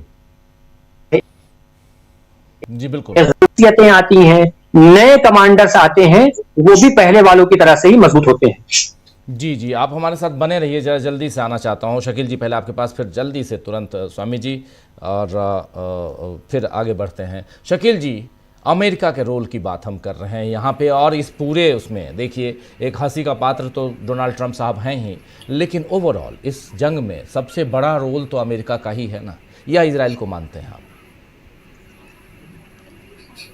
रोल तो देखिए बेसिकली इजराइल का ही है। अमेरिका जो दुनिया की सबसे बड़ी महाशक्ति बनता है, वो आज उसका टूल बन गया है। ये अमेरिका की जनता अच्छी तरह समझ रही है कि डोनाल्ड ट्रंप की बड़बोलेपन, बेवकूफियों और मैं सबसे बड़ा नेता हूं, मुझे नोबेल पुरस्कार मिलना चाहिए, किसी ने लाके दिया वेनेजुएला से तो उन्होंने उसको गले में डाल लिया। तो उनको लगता है कि हम जो हैं, इतने बड़े देश जो हैं, एक छोटे से देश के टूल बन गए हैं, और ये अमेरिका के लिए सबसे खतरनाक बात है। देखिए फर्क क्या है कि एक तरफ ईरान की जनता है, जो अभी हुसैन साहब बता रहे थे बहुत अच्छी तरह कि वो लगातार खड़ी हुई है, और उनका राजनीतिक नेतृत्व भी उसी तरह खड़ा हुआ है। दोनों के बीच जो आपसी सामंजस्य है, दोनों के बीच जो आपसी तालमेल है, ऐसा युद्धों में देखने को नहीं मिलता। दूसरी तरफ अमेरिका में सवाल उठने लगे हैं डोनाल्ड ट्रंप के नेतृत्व के ऊपर। वहां पे न केवल उनकी पार्टी बल्कि वहां की जो संसद है उसमें भी, और वो इसलिए कि डोनाल्ड ट्रंप एक गलत लड़ाई लड़ रहे हैं। और एक बात आपको बताएं बड़ी इंटरेस्टिंग है जो आपने अभी कही, वर्क फ्रॉम होम वाली। युद्ध जो है वर्क फ्रॉम होम तो कैसे लड़ा जाता है हमें नहीं मालूम, न अभी तक किसी ने देखा है, एक नया इतिहास होगा ये। लेकिन हाँ, यह जरूर इतिहास ने देखा है कि अमेरिका ने किस तरह घर से उठा के लोगों को फौज में भर्ती किया, और लोगों ने फौज में भर्ती होने से इनकार कर दिया। ये एक बड़ी जरूरी चीज है जो हम बताना चाहेंगे, कि जिसका हम पहले भी जिक्र कर चुके हैं कि वियतनाम युद्ध में किस तरह अमेरिका को मुंह की खाना पड़ी थी। उस वक्त अमेरिका की हालत यह हो गई थी कि उसने जबरन भर्ती शुरू कर दी थी, और उस जबरन भर्ती के अंदर एक बहुत बड़ा आदमी था जिसने जाने से मना कर दिया था, कैसियस क्ले, मोहम्मद अली, विश्व हेवीवेट चैंपियन बॉक्स का। नहीं गया था, वो जेल भेज दिया गया था। अमेरिका की जनता को वो उदाहरण याद आ रहे हैं, इस तरह हमें तुम युद्ध में जबरदस्ती झोंकोगे तो हमारे यहाँ भी विरोध और विद्रोह शुरू हो जाएगा। वो अपने आप में इतिहास की एक बड़ी मशहूर चीज है। वियतनाम युद्ध आखिर में अमेरिका हारा ही हारा था, उसको जेल से रिहा करना पड़ा मोहम्मद अली को, और उसने उसके बाद फिर नॉकआउट जीता था, फिर अपनी वर्ल्ड हेवीवेट चैंपियनशिप को वापस लिया था। तो ये जो सारी चीजें हैं एक तरफ, और दूसरी तरफ ईरान की जनता एक तरफ, जो ये बता रही है कि हमारे लोग मर रहे हैं, हमारा राजनीतिक नेतृत्व भी मर रहा है, और दोनों साथ साथ खड़े हो जाते हैं। तो हालत जो है वाकई बहुत गंभीर है। और जहां तक ट्रंप साहब का सवाल है, तो जो ट्रंप साहब के बारे में बताया कि वो किससे बात कर रहे हैं, खुद ही से बात कर रहे हैं, तो हमें याद आता है वो पंचवटी की कविता मैथिली गुप्त की, कि आप आपसे कहता हूं मैं, आप आपकी हूं सुनता। वो अपने आप से ही बात करते हैं, अपने आप की ही सुनते हैं, और स्थिति वो हो जाती है मनोविज्ञान में कि उन्हें लगता है कि यही सच्चाई है। सच्चाई वो नहीं है। जिस खर्गदीप का आज आप जिक्र कर रहे थे, काफी डिटेल में आपने बता दिया, डॉक्टर राकेश पाठक ने ही बता दिया जी। सबको मालूम है कि उसी को लेके जो आत्मा लाप है जी, वो ट्रंप साहब ने किया है। वो जिस गिफ्ट को कहते हैं कि लाखों करोड़ों मिलियन डॉलर्स की, वो खर्गदीप ही है। उसके बारे में ही उन्हें सपना आता है कि वो ईरान ने उन्हें सौंप दिया। आप देखिए कितने आश्चर्यजनक बात है दुनिया की, कि जिससे आप लड़ रहे हो, जिसमें आप टारगेट किलिंग कर रहे हो, एक तो युद्ध होता है, युद्ध एक बहुत अलग किस्म की चीज होती है। सेनाएं लड़ती हैं, कुछ मुद्दे होते हैं, विवाद होते हैं, सीमाओं के होते हैं, राजनीतिक नेतृत्व बात करता है। यहां तो अमेरिका और इजराइल टारगेट किलिंग कर रहा है, चुन चुन के वहां के राजनीतिक नेतृत्व को, स्कूल की बच्चियों को मार रहा है, और फिर आप कह रहे हो कि वो अपनी मौतों से बहुत खुश हैं। उन्हें इसमें बड़ा आनंद आ रहा है, उन्हें शायद लग रहा है कि उन्हें सीधे मोक्ष की प्राप्ति हो जाएगी, जिसे अरबी में कहते हैं मगफरत, जी, मोक्ष मिलने को, सीधे स्वर्ग का रास्ता। तो हमें वो इसलिए कि हमने उन्हें सीधे ऊपर पहुंचा दिया, हमें अपना सुप्रीम लीडर चुन रहा है। इससे ज्यादा बड़ा मजाक जो है, इससे ज्यादा बड़ी बेवकूफी कोई नहीं हो सकती। मगर ट्रंप के लिए शायद ये नहीं है, क्योंकि उन्होंने नोबेल पुरस्कार जो है तो ग्रहण ही कर लिया था। इसमें समस्या जो है इस वक्त अमेरिका की और इजराइल की है। ईरान ने बता दिया, उसका स्टैंड बहुत क्लियर है, और वो जैसे एक मुकाम होता है उस मुकाम पे आ गया है, जिसे कहते हैं कि अंतिम फैसले के, कि अब लड़ाई का फैसला अंतिम होगा। शर्तें उसने रखी हैं, वो सारी की सारी बहुत ही जायज है, तार्किक है और जमीनी है। जी, सिर्फ एक के बारे में हमें डाउट लगता है जी, कि जो हरमुज को लेके है, कि हरमुज पे उसको दिया जाए, क्योंकि वो इंटरनेशनल मार्ग है, सबको मालूम है उस पर क्या होगा, कैसे होगा। उसे बहुत सारे देश मिल के बात करेंगे, और जो बाकी 4 उसके शर्तें हैं, मांगे हैं, वो 100% जायज है, और प्रत्येक देश उसके लिए सहमत है। किसी को उससे कोई इनकार नहीं है। जी, उसको जो नुकसान हुआ है वो मिलना चाहिए, टारगेट किलिंग बंद होना, युद्ध की समाप्ति फाइनल होना चाहिए। ये सारी चीजें सही बातें हैं। तो ये अमेरिका को अब तय करना है, और हमें लगता है कि वो उसको मानना पड़ेगा, और जल्दी ही अमेरिका जो कहेगा कि मैं आपकी सारी बातें मानता हूं, और वो अपनी तरफ से अब वो युद्ध विराम करेगा। जी राजीव जी, युद्ध विराम यानी सीज फायर की बात यहाँ कुछ दिनों से चल रही है, लेकिन ये क्या आगे बढ़ते हुए हम यानी सीज फायर को हम देखेंगे। स्वामी जी, जल्दी से आपके पास आना चाहता हूँ, क्या आपको लगता है कि सीज फायर वाली स्थिति आज की तारीख में हालात ऐसे हैं? देखिए राजीव जी, जो ईरान के मित्र ने कहा था कि वो लीवरेज है उनके पास एक ऐसा ट्रम्प कार्ड है जो स्टेट ऑफ हॉर्मुज है। देखिए वास्तविकता यह है कि अगर केवल स्टेट ऑफ हॉर्मुज की वजह से ये क्रूड के प्राइसेस बढ़े होते तो $60 से $115 न हुए होते, ट्रांसपोर्टेशन कॉस्ट बढ़ती ना। लेकिन यहां तो डबल हो गए हैं, क्योंकि कारण यह है ईरान इसके लिए दोषी ही नहीं है। इसके लिए वो लोग दोषी हैं जिन्होंने वहां की गैस लाइन को तोड़ा है और वहां के क्रूड के भंडारों पे बम्बार्डिंग की है और उनको नष्ट किया है। आपको खबर मिली होगी कि रूस के अंदर भी यूक्रेन द्वारा ड्रोन और मिसाइल्स के अटैक की वजह से वहां भी प्रोडक्शन कम हुआ है, तो वहां भी सप्लाई कंस्ट्रेंट पैदा हो रहा है। यह समस्या केवल स्टेट ऑफ हॉर्मुज की नहीं है, यह समस्या है जो सप्लाई कंस्ट्रेंट पैदा किया है, और यह सप्लाई कंस्ट्रेंट पैदा किया है अमेरिका ने और इजराइल ने। अभी भी चाहे तो इसमें विराम हो सकता है। समस्या यह है कि आप उनसे यह कह रहे हैं कि स्टेट ऑफ हॉर्मुज आप खोल दीजिए, चलिए ठीक है, कह रहे हैं कि साहब इंटरनेशनल वे है ये, तो ये बताइए आपको वेनेजुएला के अंदर क्या अधिकार था, आपको क्यूबा को हड़काने का क्या अधिकार था, आपको जो यूक्रेन के राष्ट्रपति को बेइज्जत करने का क्या अधिकार था, कनाडा को बेइज्जत करने का क्या अधिकार था। तो आपके लिए नियम अलग हैं और ईरान के लिए नियम अलग है। तो ये बिल्कुल सही बात है, उनके पास एक लीवरेज है, उनके पास एक ऐसा पॉइंट है जिसपे विश्व के पटल से वो दबाव डलवा सकते हैं अमेरिका पे और इजराइल पे, जो डलवाने में सफल हो गए। और जैसे पिछली बार भी मैंने कहा था, भारत के लिए भी उन्होंने खोल दिया, पाकिस्तान के लिए खोल दिया, बांग्लादेश के लिए खोल दिया, चीन के लिए खोल दिया, रूस के लिए भी खोल दिया।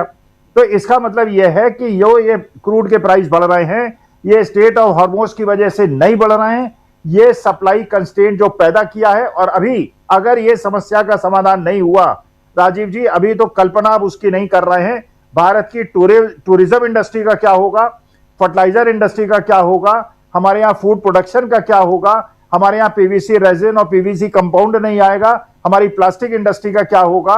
जिस प्रकार से कोविड के अंदर फैक्ट्रियां बंद हुई थी, भगवान करे ऐसी स्थिति ना पैदा हो, लेकिन इसके लिए पूरा का पूरा उत्तरदायित्व अगर किसी का है तो ये जैसे मौसेरे भाई है दो, इन मौसेरे भाइयों का है। जी जी जी, बहुत बहुत शुक्रिया आपका। हमारे साथ प्रशांत जी भी जुड़ गए हैं और उधर से सीधे ईरान से जुड़े हुए हैं फसाहत हुसैन साहब। हुसैन साहब, आवाज़ आ रही है मेरी? जी जी, हुसैन साहब, जी आपकी आवाज आ रही है। हाँ, ज़रा आपसे भी ये समझना चाहता हूँ कि ये सीज़ फायर, अभी अभी मैं देख रहा था, अभी 1 घंटा पहले बयान आया है बिन्यामिन नेतन्याहू का बयान। कह रहे हैं कि हमने मार डाला है नेवल चीफ को। ये बयान इनका है, टेलीविज़न पे इन्होंने बयान दिया है। एक तो ये बयान इनका ये मैं देख रहा हूँ, और दूसरा बयान कह रहे हैं, दूसरे बयान में वो कह रहे हैं कि हम ईरानी आतंकवादी शासन के ठिकानों पर लगातार हमले कर रहे हैं। कल रात हमने IRGC नौसेना के कमांडर को मार गिराया।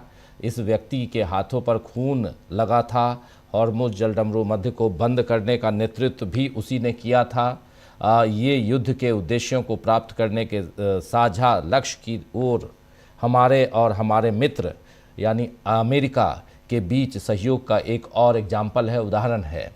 इसको अमेरिका का स्पेशली नाम लेने का क्या मतलब यहाँ ज़रा ये बताइए। और ये बयान जो मैं बता रहा हूँ, ये बयान नेतन्याहू का बयान है, और हालांकि अभी आपने बताया कि ईरान ने इसकी पुष्टि नहीं की है इस खबर की, लेकिन नेतन्याहू इधर अपनी बात कर रहे हैं। ज़रा आपसे ही समझना चाहता हूँ कि अमेरिका और इज़राइल के बीच जो कुछ चल रहा है, दोनों साथ साथ इस जंग की शुरुआत उन्होंने की थी, लेकिन एक तरफ डोनाल्ड ट्रंप यहाँ शांति की बात करते हैं, सीज फायर की बात करते हैं, और वो कह रहा है कि लगातार हम बम्बार्डिंग कर रहे हैं, मार गिरा रहे हैं वहाँ के टॉप लीडर्स को। इन दोनों के बीच को अगर देखा जाए तो ईरान इस बारे में क्या सोचता है? क्योंकि ईरान किसकी बात सुने, ईरान किससे बात करे? अमेरिका के राष्ट्रपति डोनाल्ड ट्रंप से बात करे, या बिन्यामिन नेतन्याहू जो सीधे लगातार मिसाइलें दाग रहा है उससे बात करें? फसाहत हुसैन साहब। जी जी बिल्कुल। देखिए यहाँ पर ये क्लियर अंडरस्टैंडिंग है इस बात की कि इजराइल जो कुछ है फिलहाल ईरान उसे अमेरिका से हट करके नहीं देखता है। ईरान अमेरिका कुछ भी कहा करे कि मुझे पता नहीं था, मुझे बताया नहीं था, लेकिन ईरान उसको ही जिम्मेदार मानता है। क्यों? क्योंकि इससे पहले जब 12 रोजा जंग हुई थी तो उसमें इजराइल ने अटैक शुरू किया, लास्ट में अमेरिका एंटर हुआ, बिल्कुल लास्ट में अमेरिका एंटर होता है। लेकिन कुछ दिनों के बाद ट्रंप का बयान आता है कि हम लोग शुरू से ही जो है वो साथ में हमने प्लानिंग की थी इस जंग की, और मुझे पता था कि जंग कब शुरू होनी है, और ये हमारा ज्वाइंट ऑपरेशन था। तो तब उन्होंने ये बयान दिया, और आज भी उनका ये कहना है कि हमारे अंदर अच्छी अंडरस्टैंडिंग जो है वो है। अगरचे अंदर से कभी कभी ऐसी खबरें आती हैं कि अमेरिका में और इजराइल में कहीं कहीं आपस में अंदरूनी इख्तलाफात हैं, लेकिन बाहर अभी फिलहाल जो ईरान की लीडरशिप है वो इन दोनों को अलग अलग करके नहीं देखती। वो अगर इजराइल की तरफ से कोई अटैक होता है, मिसाल के तौर पर अगर इजराइल ने अटैक किया ईरान के इंफ्रास्ट्रक्चर के ऊपर, तो ईरान कहता है कि हम इजराइल के इंफ्रास्ट्रक्चर को पर तो मारेंगे ही मारेंगे, हम अमेरिकन इंटरेस्ट जो गल्फ कंट्रीज में मौजूद है हम उसको भी हिट करेंगे। ठीक है, तो वो ये नहीं कहते हैं कि हम सिर्फ इजराइल को हिट करेंगे। क्यों? क्योंकि उनका मानना यही है कि इजराइल जो कुछ भी कर रहा है अमेरिका उसके साथ साथ शामिल है, चाहे वो ऐलान कर रहा हो या ऐलान ना कर रहा हो। और मैं जो इससे पहले आपने सवाल पूछा था कि ये इजराइल जो है वो अलग है और क्या अमेरिका अलग है इस जंग में, इस जंग को किसने शुरू किया है, कौन है कि जो यहां पर जो है वो अटैक करना चाहता है। तो मैं जो जवाब दिया गया था वो जवाब बिल्कुल अपनी जगह सही था। हमारे शकील साहब ने जो जवाब दिया था, हमारे सीनियर है वो, और उनका जवाब बिल्कुल सही था कि इस जंग को जो शुरू किया है, इस जंग में ज्यादा जो हमें लगता है वो ये है कि इजराइल जो है वो खींच करके लाया है अमेरिका को। लेकिन हम अगर थोड़ा सा और पहले जाएं तो हमें ये नजर आएगा कि एक्चुअल में इजराइल जो है वो अमेरिकन प्रोजेक्ट है, अमेरिकन प्रोजेक्ट है। अमेरिका जो है वो न्यू कॉलोनियलिज्म का उसका प्रोजेक्ट है, और वेस्ट एशिया को कंट्रोल में रखने के लिए उसने इजराइल को यहां पर जो है वो एक जो है वो अपना आला बनाया हुआ है, आलाकार बनाया हुआ है, और उसके जरिए से वो पूरे मिडिल ईस्ट को जो है वो कंट्रोल करना चाहता है। तो एक्चुअल में ये कॉलोनियल प्रोजेक्ट है, और इस कॉलोनियल प्रोजेक्ट में इजराइल जो है वो अमेरिका का हिस्सा है, अमेरिका का एक टूल है। और वो टूल जो है वो इस्तेमाल कर रहा है, अमेरिका ने हमेशा इस्तेमाल किया है, जो कंट्रीज हैं उनको कमजोर करने के लिए और उन पर कंट्रोल करने के लिए। तो ये अंडरस्टैंडिंग यहां पर पाई जाती है। इसीलिए अभी तक के जब जैसे ही ईरान के ऊपर जो अटैक होता है, शुरुआत में ही लोगों ने इस बात को मार्क किया था कि ईरान ने 60-40 का रेशियो रखा है, यानी 40% अटैक वो अगर इजराइल 6 का ऊपर करता है। जी जी जी जी, ये बहुत इंपॉर्टेंट बात आप यहाँ बता रहे थे। और एक सवाल और, आखिरी सवाल आपसे, फिर मैं समझता हूँ आपको जाना भी है। ज़रा एक सवाल ये कि क्या आपको लगता है, वही सवाल जो मैंने अभी प्रोफेसर अखिल स्वामी जी से पूछ रहा था, कि क्या यहाँ सीज़ फायर की कोई गुंजाइश आज की तारीख में नज़र आती है हुसैन साहब? नहीं, मुझे अभी फिलहाल जो यहां पर मैं सिचुएशन देख रहा हूं, यहां पर मैं अवाम के दरमियान जिस तरह से देख रहा हूं, पॉलिटिकल लीडरशिप के बार बार बयान आ रहा है। जो यहाँ के पार्लियामेंट के स्पीकर हैं, कालीबाफ साहब, अराक्ची साहब फॉरेन मिनिस्टर हैं, और प्रेसिडेंट साहब पेजेश्कियान साहब, जो उनके बयानात हैं, बार कह रहे हैं कि इस इशू में कि हमें जंग अभी नहीं रोकना है, हमें यही रोकना है। इसमें चाहे हमारे सुप्रीम लीडर हो आयतुल्ला खामनाई, आयतुल्ला मुश्तबा खामनाई, चाहे अवाम और पॉलिटिकल लीडरशिप, ये एक लाइन है कि हमें यहां जंग नहीं रोकनी है। और मैं आपको जो कालीबाफ साहब का ट्वीट है, और मैं उसको आपके सामने बयान कर दूं, कि वो कहते हैं एक साइकिल अमेरिका ने और इजराइल ने बना रखा है। वो साइकिल क्या है कि हम निगोशिएशन करेंगे, फिर उसके बाद जंग करेंगे, फिर जंग में जब हमको नुकसान होगा तो हम दोबारा सीज फायर की बात करेंगे, सीज फायर के बाद फिर से निगोशिएशन शुरू करेंगे, फिर से अटैक करेंगे और जंग शुरू कर देंगे। तो उन्होंने एक साइकिल बना रखा है। उन्होंने लेबनान के साथ में यही किया है, गजा में यही किया है, दूसरी जगहों पर यही करते रहे हैं। तो कालीबाफ साहब का ट्वीट था कि हमें इस साइकिल को तोड़ना है इस बार। यानी वो ये काम नहीं कर सकेंगे कि हमने निगोशिएशन के टाइम पे हमने अटैक किया, जब नुकसान हुआ तो पीछे हटो, सुलह की बात करो, सीज फायर की बात करो, फिर से तैयारी करो और फिर से जंग करो। वो कहते हैं हम यहां पर सीज फायर नहीं करेंगे, बल्कि जब हमें सूटेबल लगेगा हम वहां पर जाकर के इस जंग को खत्म करेंगे। तो सीज फायर नहीं, बल्कि एक्चुअल माना में जंग को खत्म करने की बात करनी चाहिए, कि जिसका फिलहाल मुझे कोई इम्कान नजर नहीं आ रहा है। मतलब जंग लंबा लंबा अभी खींचेगी, ये दिखाई दे रहा है। जी, अगर अमेरिका ईरान की शर्तों को नहीं मानता है तो ये जंग लंबी चलेगी। लेकिन अगर अमेरिका उन शर्तों को मान लेता है, चाहे अपनी जबान से ना कहे, प्रैक्टिकली वो इस बात को मान ले, वो इस जंग को छोड़ करके चला जाए, तो ये जंग यहां पर खत्म हो जाएगी। जी, बहुत बहुत शुक्रिया फसाहत हुसैन साहब जी, आपको सुन रहे हैं। जी जी प्लीज। जी, बस मैं प्रयास कर रहा था कि बात पलट करके जाती है इस पर कि जिसने जंग शुरू की थी, जंग उसी पर जाकर के खत्म होगी, उसकी हार पर जाकर के खत्म होगी। और जब उसे ये समझ में आ जाएगा, अभी दुनिया में बहुत सारे लोगों ने ये कहना शुरू कर दिया है, इवन जो MI6 के जो पुराने चीफ रहे हैं उनका बयान आया है, और उन्होंने ये कहा है कि इस जंग में जो है वो ईरान का जो है वो अपर हैंड है। और इसी तरह से खुद इसराइल की, आप अगर जो है वो इसमें आप देख सकते हैं इसको, कि जो ईरान डेस्क है इसराइल के अंदर, उसके जो पुराने चीफ रहे हैं उन्होंने आकर के ये बात की है कि हमने मिस कैलकुलेट किया ईरान को, हमें अंदाजा नहीं था कि ईरान इस तरह से जंग लड़ सकता है। बयानात आना शुरू हो गए हैं, और जब ये पूरी तरह जो उनकी पॉलिटिकल लीडरशिप है उसको समझ में आ जाएगा कि हम इस जंग में पूरी तरह से हार रहे हैं, तो फिर वो इन शर्तों को मानेंगे, और जिसने जंग शुरू की थी उसी की हार पर यह जंग खत्म होगी। जी जी जी, बिल्कुल बिल्कुल, बहुत इंपॉर्टेंट बात आपने कही है लास्ट में, कि जिसने जंग शुरू की थी उसी की हार पर यह जंग खत्म होगी। और ईरान यहाँ पर जंग में सीज फायर नहीं चाहता है, बल्कि ईरान यहाँ चाहता है कि जंग का खात्मा परमानेंटली हो और इंटरनेशनल गारंटी मिले कि आगे ईरान के ऊपर कोई इस ढंग का हमला नहीं होगा जो हमला अभी किया गया ईरान के ऊपर। बहुत बहुत शुक्रिया आपका फसाहत हुसैन साहब, वक्त निकालने के लिए, और मुश्किल समय में आपने बहुत कुछ बताया, बहुत कुछ जानकारियां दी, इसके लिए बहुत बहुत शुक्रिया, बहुत धन्यवाद आपको। और आगे बढ़ते हैं। जी, बहुत बहुत शुक्रिया। आगे बढ़ते हैं, और सबसे पहले अमलेंदु जी आपके पास, फिर प्रशांत जी आपके पास आता हूं। अमलेंदु जी, क्या कुछ है इस वक्त, जबकि हम देख रहे हैं ईरान ने पेट्रियट पर हमला किया है, ईरान ने अभी F-35 और F-18 को गिराया है, F-18 को, खासकर F-35 पे भी हमला किया है, ये खबर भी आ रही है। और इस बीच अमेरिका क्या अंदर खाने सचमुच आमने सामने की लड़ाई की तैयारियों में है? खबरें क्या आ रही हैं, उस आधार पे, खबरों के आधार पे आपसे समझना चाहता हूं मैं, विश्लेषण नहीं, खबरों के आधार के आधार पे यही है कि जो अंतर्राष्ट्रीय मीडिया, खासतौर से अमेरिकी मीडिया है, वो जो खबरें दे रहा है वो यही दे रहा है कि तैयारियां चल रही हैं अंदर ही अंदर, और मतलब 2 जहाज जो है वो उसके शायद पहुंचने वाले हैं मध्य पूर्व की तरफ, क्योंकि वो जो ट्रैक किया जाता है वो ट्रैकर बता रहा है कि 2 जहाज उसके जा रहे हैं, जिनमें करीब 5000 के आसपास मरीन बताए जाते हैं। CNN की एक रिपोर्ट है कि 1000 सैनिक और तैयार किए जा रहे हैं, वो भी 1-2 दिन में भेज दिए जाएंगे, हो सकता है आजकल में ही वो भेज दिए जाएं। तो ये तैयारी तो वो शुरू कर रहा है। अब सवाल यही है कि वो किस तरीके से वहां उतरेगा, इसको लेकर भी बहुत सारी खबरें आ रही हैं कि कहाँ से हो सकता है, जैसे कि फसाद हुसैन साहब कहे थे यूएई की तरफ से हो सकता है, यूएई की तरफ से भी आ सकता है, वो सऊदी अरब की से भी उसको लॉन्च कराया जा सकता है। बहुत सारी खबरें इस तरह की चल रही हैं। लेकिन राजीव जी, ईरान जो है उसकी तरफ से जो खबरें आ रही हैं वो ट्रंप साहब को काफी ज्यादा विचलित करने वाली हो सकती हैं।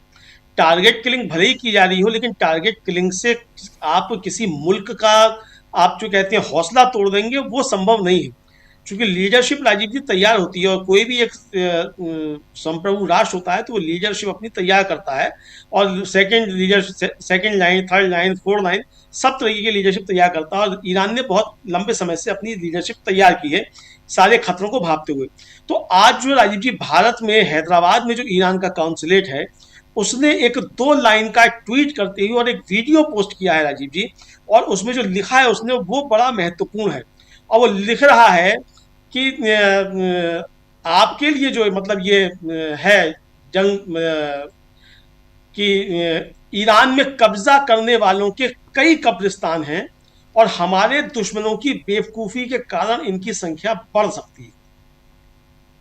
यानी कि जिन्होंने सपने पाले ईरान पर कब्जा करने के, उनके यहाँ कई कब्रिस्तान हैं, और हमारा दुश्मन अमेरिका जो है, अगर वो ये गलती करता है तो यहाँ उन कब्रिस्तानों की संख्या बढ़ेगी, यानी यहाँ कब्रें आपकी यहीं बनाई जाएंगी, आपके सैनिकों की। ये एक तरफ से साफ उन्होंने चेतावनी दी है, और एक मिनट का लगभग वीडियो उन्होंने जारी किया है राजीव जी। तो ये यानी तैयारी उनकी पूरी हो, जैसा कि अब्बास अरागची ने भी कहा था, हम लोग उसका जिक्र कर चुके हैं पहले भी, कि भाई हम तो स्वागत कर रहे हैं, आप आइए, आपका हम इंतजार कर रहे हैं।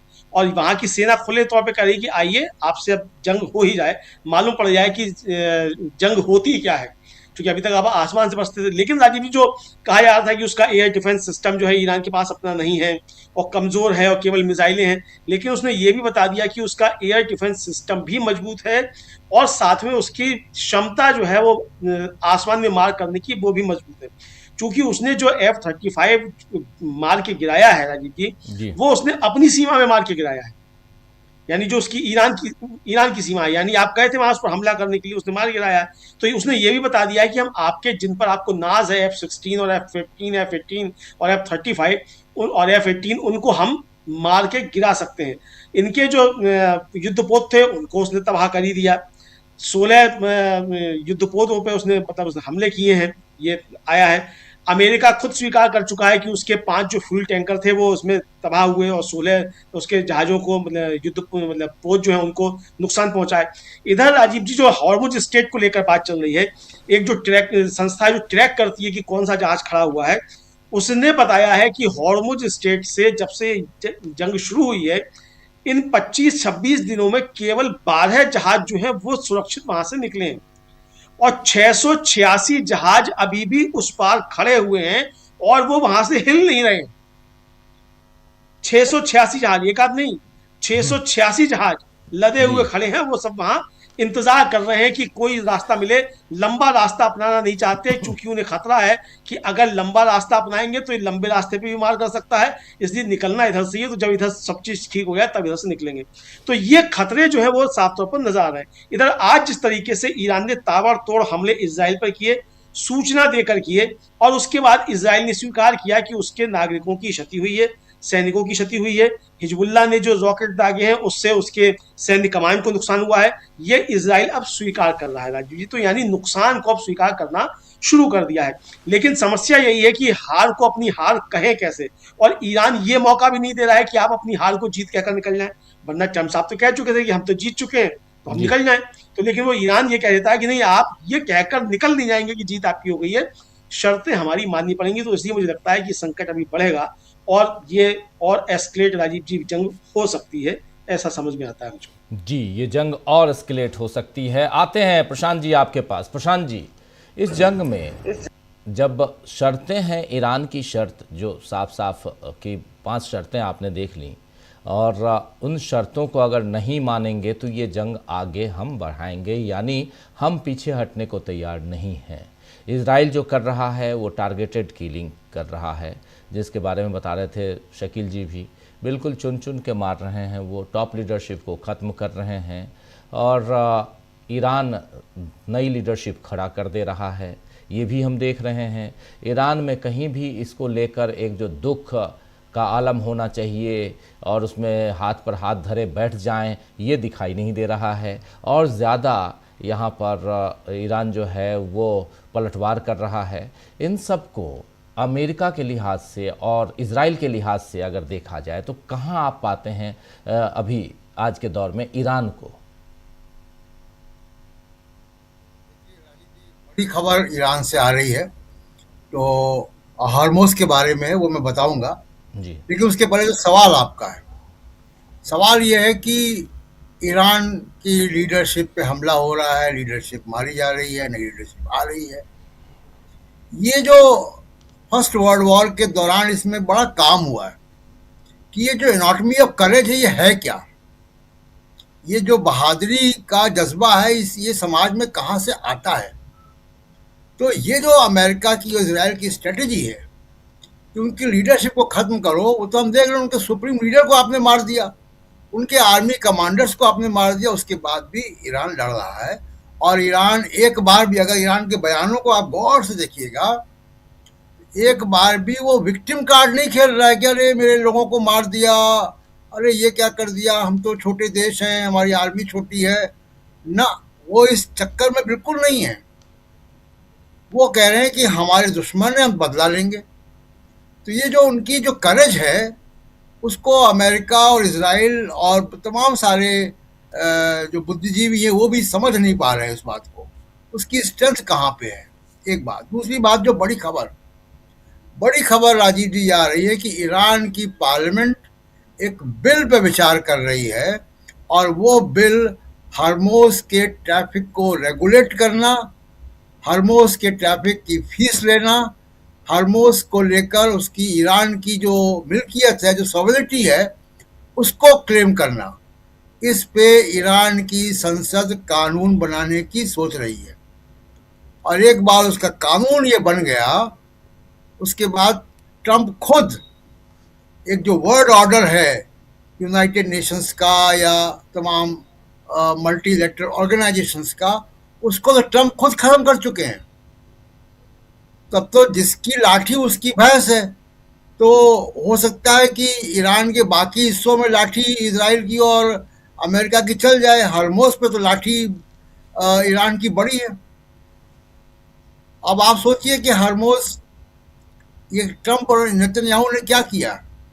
28 फरवरी को तेल के दाम थे $66 प्रति बैरल जी, आज 109 है, 120-25 तक जा चुका है।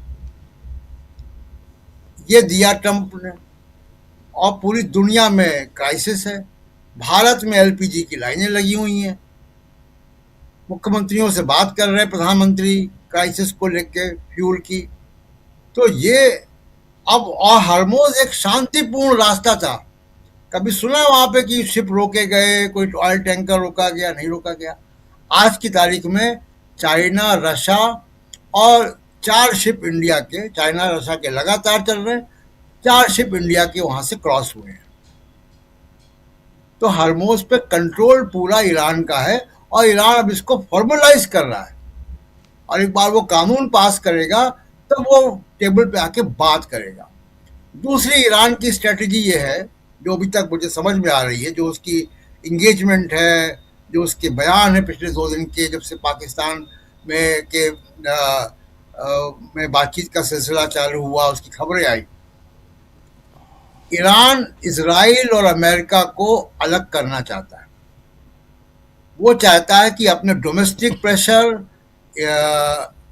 ट्रंप के ऊपर इंटरनल जो प्रेशर अमेरिका के हैं, उन प्रेशर, नेटो का प्रेशर, ईयू का प्रेशर, दुनिया की अर्थव्यवस्था का प्रेशर, इन सब को देखते हुए अमेरिका जो है पीछे हटे।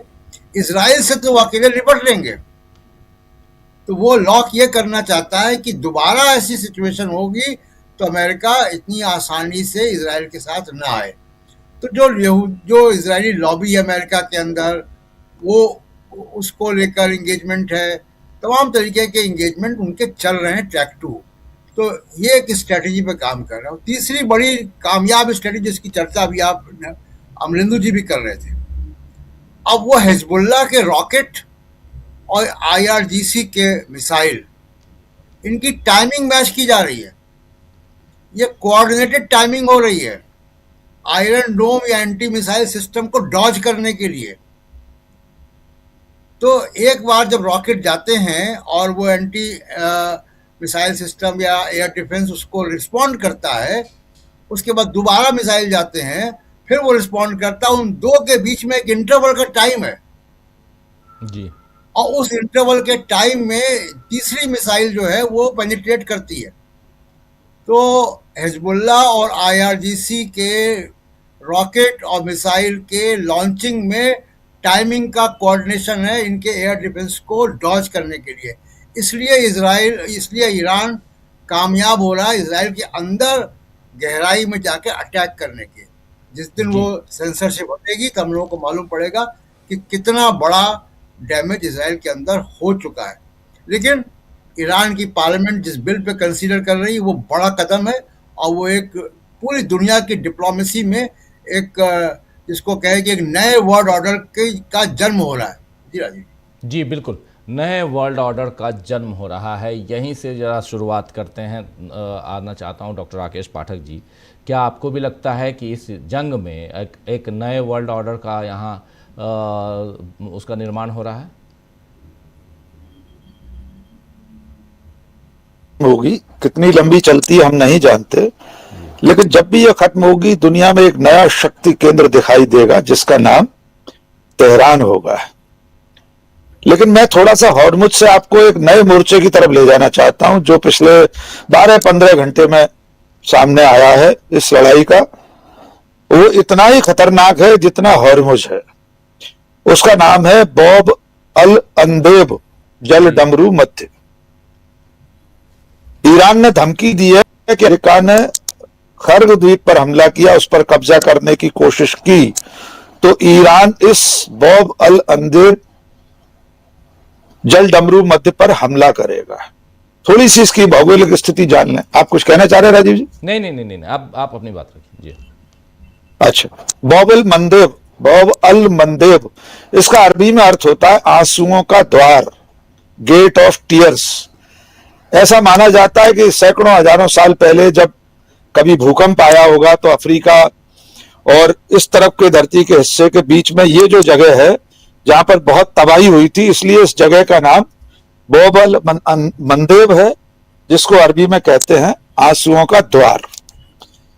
ये यमन और बाकी की दुनिया पर आने के लिए, यानी अफ्रीका और अरब सागर, अरब प्रायद्वीप से लेकर इस तरफ आने के लिए एक छोटा सा मार्ग है जो कुल 130 किलोमीटर लंबा है और चौड़ाई इसकी बहुत कम है, बहुत सकरा है। मुश्किल से 25 से 30 किलोमीटर इसकी चौड़ाई है। दो एक साथ पानी के जहाज निकल पाते हैं, इससे ज्यादा वहां पर रास्ता नहीं। इसका ईरान पर कब्जा नहीं है, इसके ऊपर ईरान का कब्जा नहीं है। वहां पर यमन और हूथी विद्रोही लगातार प्रभावी रहे हैं। ये लाल सागर को इस तरफ अरब सागर और यमन की खाड़ी, अदन की खाड़ी में लाल सागर को जोड़ने का काम करता है। अगर सुएज नहर तक भी आना है तो इसके जरिए ही आना पड़ेगा। ये आप दिखा रहे हैं स्क्रीन पर, हमारे दर्शक देख लें जी। अब जो धमकी दी है ईरान ने कि वो खर्ग द्वीप पर हमले के जवाब में इस बॉब अल मंदेब पर हमला कर सकता है, ये रास्ता उतना ही महत्वपूर्ण है। इससे करीब करीब दुनिया का 10 से 12% समुद्री व्यापार होता है, जल परिवहन इस रास्ते से होता है। तो अब इस लड़ाई का नया मोर्चा खुलने वाला है, और ये ईरान के बहुत पास में नहीं है और मुझसे तो बहुत दूर है, 3,500-4 हजार किलोमीटर दूर है। बाकी ईरान की दूसरे सिरे की जो समुद्री सीमा है उससे इसकी दूरी करीब 1800 से 2000 किलोमीटर है।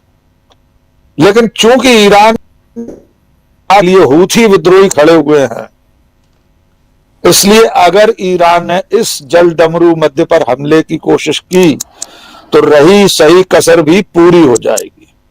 दुनिया में पहले ही त्राही त्राही मची हुई है हॉर्मुज के बंद होने से, और अगर ये रास्ता भी बंद हो गया तो बाकी की दुनिया में बहुत सारी चीजों का परिवहन बंद हो जाएगा। जी। तो अब अमेरिका को कारगिल द्वीप पर हमला करने से पहले यह सोचना पड़ेगा कि एक जो खुला हुआ रास्ता था पहले तो हॉर्मुज बंद नहीं था, दुनिया जानती है, आपने लड़ाई छेड़कर उसे बंद करवा दिया। अब ये जो खुला हुआ है बॉब अल मंदेब, अगर ईरान ने इस पर कब्जा कर लिया, हूथी विद्रोहियों के जरिए उस रास्ते को भी अगर बंद कर दिया तो बाकी की दुनिया का क्या होगा। इसलिए आपके सवाल पर लौटें, ईरान इस वक्त ये लड़ाई अपनी मर्जी से अपनी शर्तों पर लड़ रहा है। प्रशांत जी ने बिल्कुल ठीक कहा कि आज तक 28 दिनों में ईरान ने विक्टिम कार्ड नहीं खेला। वहां के राष्ट्रपति ने हमारे प्रधानमंत्री से भी इस रूप में गुहार नहीं लगाई, उन्होंने तो आईना दिखाने के लिए कहा कि आप तो ब्रिक्स के सदर हैं, कुछ तो बोलिए जनाब। कोई याचना नहीं की उन्होंने, कोई विनती नहीं की है, दुनिया भर से भी उन्होंने नहीं कहा। वे अपनी लड़ाई अपनी शर्तों पर लड़ रहे हैं। निश्चित तौर पर जिस दिन ये युद्ध खत्म होगा, दुनिया देखेगी कि एक और शक्ति केंद्र धरती पर स्थापित हो गया है। जी राजीव जी जी जी बिल्कुल, याचना नहीं रण हो रहा है यहाँ पे, रण हो रहा है जी। और वो बहुत गंभीरता के साथ इस रण में ईरान जुटा हुआ है, ये दिखाई दे रहा है। ज़रा एक बार फिर आना चाहता हूँ, ज़रा नाम ठीक कर लीजिए शकील जी का, प्रशांत जी का नाम वहाँ जा रहा है। शकील जी, ज़रा आना चाहता हूँ आप तक और आपसे भी समझूं कि क्या आपको लगता है कि सचमुच अब ये जंग और आगे बढ़ने वाली है? चिंता सबसे बड़ी वही है कि जंग जो है, आज देखिए 27वां दिन है, आज 27वां दिन, और ये लगातार 27 दिन कम नहीं है एक जंग के। 4 दिन हम लोगों के बीच, भारत और पाकिस्तान के बीच जो खटपट चली थी, जिसमें हमारे बड़े बड़े चैनलों ने क्या क्या नहीं जीत लिया था, तो उस 4 दिन में हालत ख़राब थी। देखिए, कोई जीते कोई हारे, लेकिन नॉर्मल सामान्य हम आप जैसे इंसानों के ऊपर क्या गुजरता है वो हम लोग जानते हैं अच्छी तरह से। बाकी लोग तो बंकर में रह जाते हैं, बाकी लोग ऐसी जगह रहते हैं जहां उनको कोई और, ये ईरान है नहीं कि चलो जी सुप्रीम लीडर वहाँ के नहीं, हम तो सबके साथ रहेंगे। इसीलिए ज़रा समझना चाहता हूँ कि ये जंग और कितना आपको लगता है ये खींचने वाली है? अगर खींचती है, अब तो दिख ही रहा है कि खींच रही है जंग, खींचती है तो क्या असर देखते हैं आप इसका, दूरगामी असर और अभी का, पर दूरगामी छोड़ दीजिए, अभी का असर? ये सवाल अमेरिका में पूछा जा रहा है जो आप पूछ रहे हैं। वहां के लोग अब ये कहने लगे हैं कि हमारा ईरान से कोई झगड़ा नहीं है। अभी हम आपको बता रहे थे, जिस वक्त मोहम्मद अली ने जाने से मना किया था, उसका वो प्रसिद्ध वाक्य इतिहास में लिखा हुआ है, उसने यही कहा था कि मेरा वियतनाम से कोई झगड़ा नहीं है, मुझे क्यों पहुंचा रहे हो फौज में आप भर्ती करके। तो अभी जो 5000 मरीन आ रहे हैं वहां से, उनके दिमाग में भी यही सवाल है कि 10,000 किलोमीटर दूर हम काहे के लिए जा रहे हैं, ईरान से हमारा क्या झगड़ा है। और ये सवाल जो है यही बताएगा कि युद्ध कब और कैसे खत्म होता है। देखिए, ईरान ने तो बता दिया, ईरान के हम जो पहले भी कह चुके थे, फिर बताते हैं कि आपने 8, 9, 10 वहां से जितने भी स्पेशलिस्ट थे, विशेषज्ञ थे, पैनलिस्ट थे, उनको बिठाया। वो सब एक ही भाषा बोल रहे हैं जी। और वो भाषा एक इसलिए बोल रहे हैं कि ये वहां के अवाम की तर्जुमानी है, उनकी भाषा है ये, कि कोई सीज फायर नहीं, जंग खत्म होगी। और जंग तब खत्म होगी जब हमें यकीन हो जाएगा कि अब कोई दोबारा हमारे ऊपर ऐसा हमला नहीं करेगा। तो निश्चित ही तौर से आज कहा नहीं जा सकता कितना लंबा चलेगा, मगर जब भी खत्म होगी तो ये बात सही है कि एक बहुत बड़ा जो है नया शक्ति केंद्र बनेगा, लेकिन एक बहुत बड़ा शक्ति केंद्र ढह भी जाएगा। फिर अमेरिका वो अमेरिका नहीं रहेगा जिसके दम पे वो दुनिया भर में दादागिरी करता है, वेनेजुएला के राष्ट्रपति को उठा लाता है, ईरान में टारगेटेड किलिंग करता है। इजराइल गर्व के साथ बता रहा है वहां से कि हमने उनके नेवी के फलाने फलाने को मार दिया। जी, ये युद्ध ऐसे नहीं होते हैं, ये आतंकवाद होता है। ये आतंकवाद में इस तरह से हत्याएं होती हैं। तो इस वक्त जो है जंग जो है वो ईरान की शर्तों पे खत्म होगी, और ईरान की जो शर्तें हैं वो 5 वो वाकई बहुत महत्वपूर्ण है।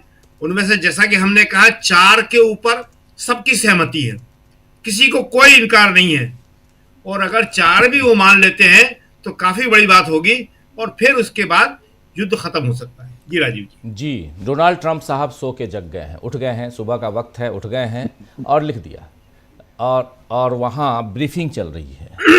ज़रा क्या कह रहे हैं डोनाल्ड ट्रंप साहब, ज़रा आइए बताता हूँ।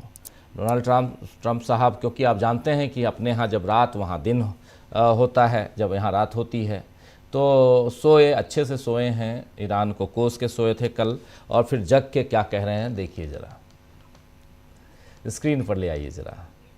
जी, डोनाल्ड ट्रंप बहुत इम्पोर्टेंट बातें कहते हैं और वो सुनना ज़रूरी है, क्योंकि हर बार उनकी बातें कुछ और दिशा में जाती हैं। अभी कहाँ जा रही है ज़रा ये समझना भी ज़रूरी है। यहाँ डोनाल्ड ट्रंप कह रहे हैं कि हम पहली बात कि पिछले 3 हफ्तों में हमने, हाँ देखिए ज़रा। Are you all ready? A lot of media, as usual. So thank you to the incredible members of my cabinet. They're doing a phenomenal job. Everybody pretty much agrees to that, including our newest member, Secretary of Homeland Security, Mark Wayne Mullen. Thank you, Mark.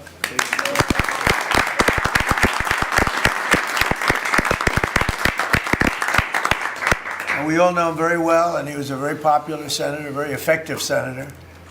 Effective probably being the more important word. JD, don't you think? Yes, sir. And never seen before. People never knew there was such a capability. We have the strongest military anywhere in the world by far. I built it during my first administration, and I used it during my second administration. Unfortunately, because I'd rather not have to use it. But it's a display of force and precision and skill like nothing the world has really witnessed, although you get a pretty good witnessing of it in Venezuela also. And that was a smaller version of what we're doing now. We're crushing their missiles and drone stockpiles, destroying their defense industrial base. We've wiped out their Navy completely, their Air Force completely. We've wiped out a large percentage of their missiles. And the missile launchers, without the launchers, the missiles don't do any good. And we've knocked out probably close to 90% of the launchers. Probably more than 90% of the missiles themselves. Between some they fired and more than they fired we knocked out. We've also destroyed a lot of the factories. We're continuing to do that, but a lot of the factories where they manufacture the drones and the missiles. The drones too are way down, but the reason they're down is they go one way and they don't come back, because for the most part we're shooting them down. But we also are able to, we've really done tremendous damage to the places where they make them. And just so we set the record straight, because I've been watching the Wall Street Journal's fake news and all these stories that get printed like, oh, I want to make a deal. They are begging to... fake news पे जरूर आ गए, last में आपने सुन लिया। Fake news कह रहे हैं कि हम ईरान के मिसाइलों और ड्रोन के भंडारों को नष्ट कर रहे हैं और उनके रक्षा औद्योगिक आधार को तबाह कर रहे हैं। 90% तक कर चुके हैं। हमने उनकी नौसेना और वायुसेना को पूरी तरह से नष्ट कर दिया है। ये शक्ति सटीकता और कौशल का ऐसा प्रदर्शन है जिसे दुनिया ने पहले कभी नहीं देखा है। पिछले 3 हफ्तों में हमने ईरान की सैन्य क्षमताओं पर ऐसा प्रहार किया है जैसा पहले शायद ही किसी ने देखा हो। ये सारी बातें कह रहे थे यहाँ पे प्रशांत जी। इनकी टिप्पणी लास्ट का क्लोजिंग के लिए चलते हैं। और कैसे देखा जाए, डोनाल्ड ट्रंप पूरे कैबिनेट के साथ बैठे हुए हैं, अभी आपने देख लिया। देखिए, ट्रम्प साहब तो ये भी अभी कुछ दिन पहले भी यही कह रहे थे कि हमने ईरान को हमेशा के लिए जो है वो नेस्त नाबूद कर दिया, उनकी मिलिट्री को, उनकी नौसेना को, उनकी एयरफोर्स को, उनकी मिसाइल्स के भंडार को। और उसके बाद ईरान की मिसाइल कतर के रास लफान ऑयल रिफाइनरी को फूंक देती है, और ऐसा फूंकती है कि वो 5 साल तक नहीं दोबारा बन सकती है। वो इजराइल के अंदर रिफाइनरी पे हमले करती है, और अभी आज भी इजराइल के अंदर हमले हो रहे हैं। वो बहरीन में हमले करती है, वो डेटा सेंटर्स को उड़ा देती है। तो 3 डेटा सेंटर वो उड़ा चुकी है, जो ग्लोबल लेवल के डेटा सेंटर्स है। तो कहाँ ट्रम्प साहब का 90% तो चल रहा है बहुत दिन से। तो ये फेक न्यूज़, ये वॉर का नैरेटिव है, साइकोलॉजिकल वॉरफेयर है, इसको ये चलता है, दोनों तरफ से परस्पर वादे चलते हैं। ये कोई बहुत स्ट्रेटेजिक बात नहीं है। स्ट्रेटेजिक बात ये है कि जो ईरान ने किया है, पहली बात। दूसरी बात कि ईरान तो इंतजार कर रहा है कि आप लाओ तो ग्राउंड फोर्स। वो तो रेड कारपेट खोल के इंतजार कर रहा है कि आप लाओ तो। ग्राउंड फोर्स आने का मतलब वही होगा कि जैसे हिटलर की फौजें चली गई थी रूस के अंदर जी। तो डेड बॉडीज का इम्पैक्ट कहाँ ज्यादा होगा? ईरान ने तो अपने सुप्रीम लीडर की डेड बॉडी देख ली, बच्चों की डेड बॉडी देख ली। क्या अमेरिका की सोसाइटी ये देख पाएगी? ये माने लगता है कि किसकी समाज में ये डेड बॉडीज और कॉफिन देखने की कितनी क्षमता है, एक बात। दूसरी बात कि देखिए, ईरान अपने अस्तित्व की लड़ाई लड़ रहा है, और ट्रम्प क्रूड ऑयल के भंडार के कब्जे की लड़ाई लड़ रहा है। नेतन्याहू अपनी सत्ता बचाने की लड़ाई लड़ रहा है। तो तीनों कैंपों के ऑब्जेक्टिव बड़े अलग हैं, और यही तय करता है कि कौन कितना जो है वो किस तरीके से लड़ाई को कहाँ ले जाएगा। और लड़ाई, मैं फिर से कहूँगा कि लड़ाई हरमोज के ऊपर ही तय होगी। ईरान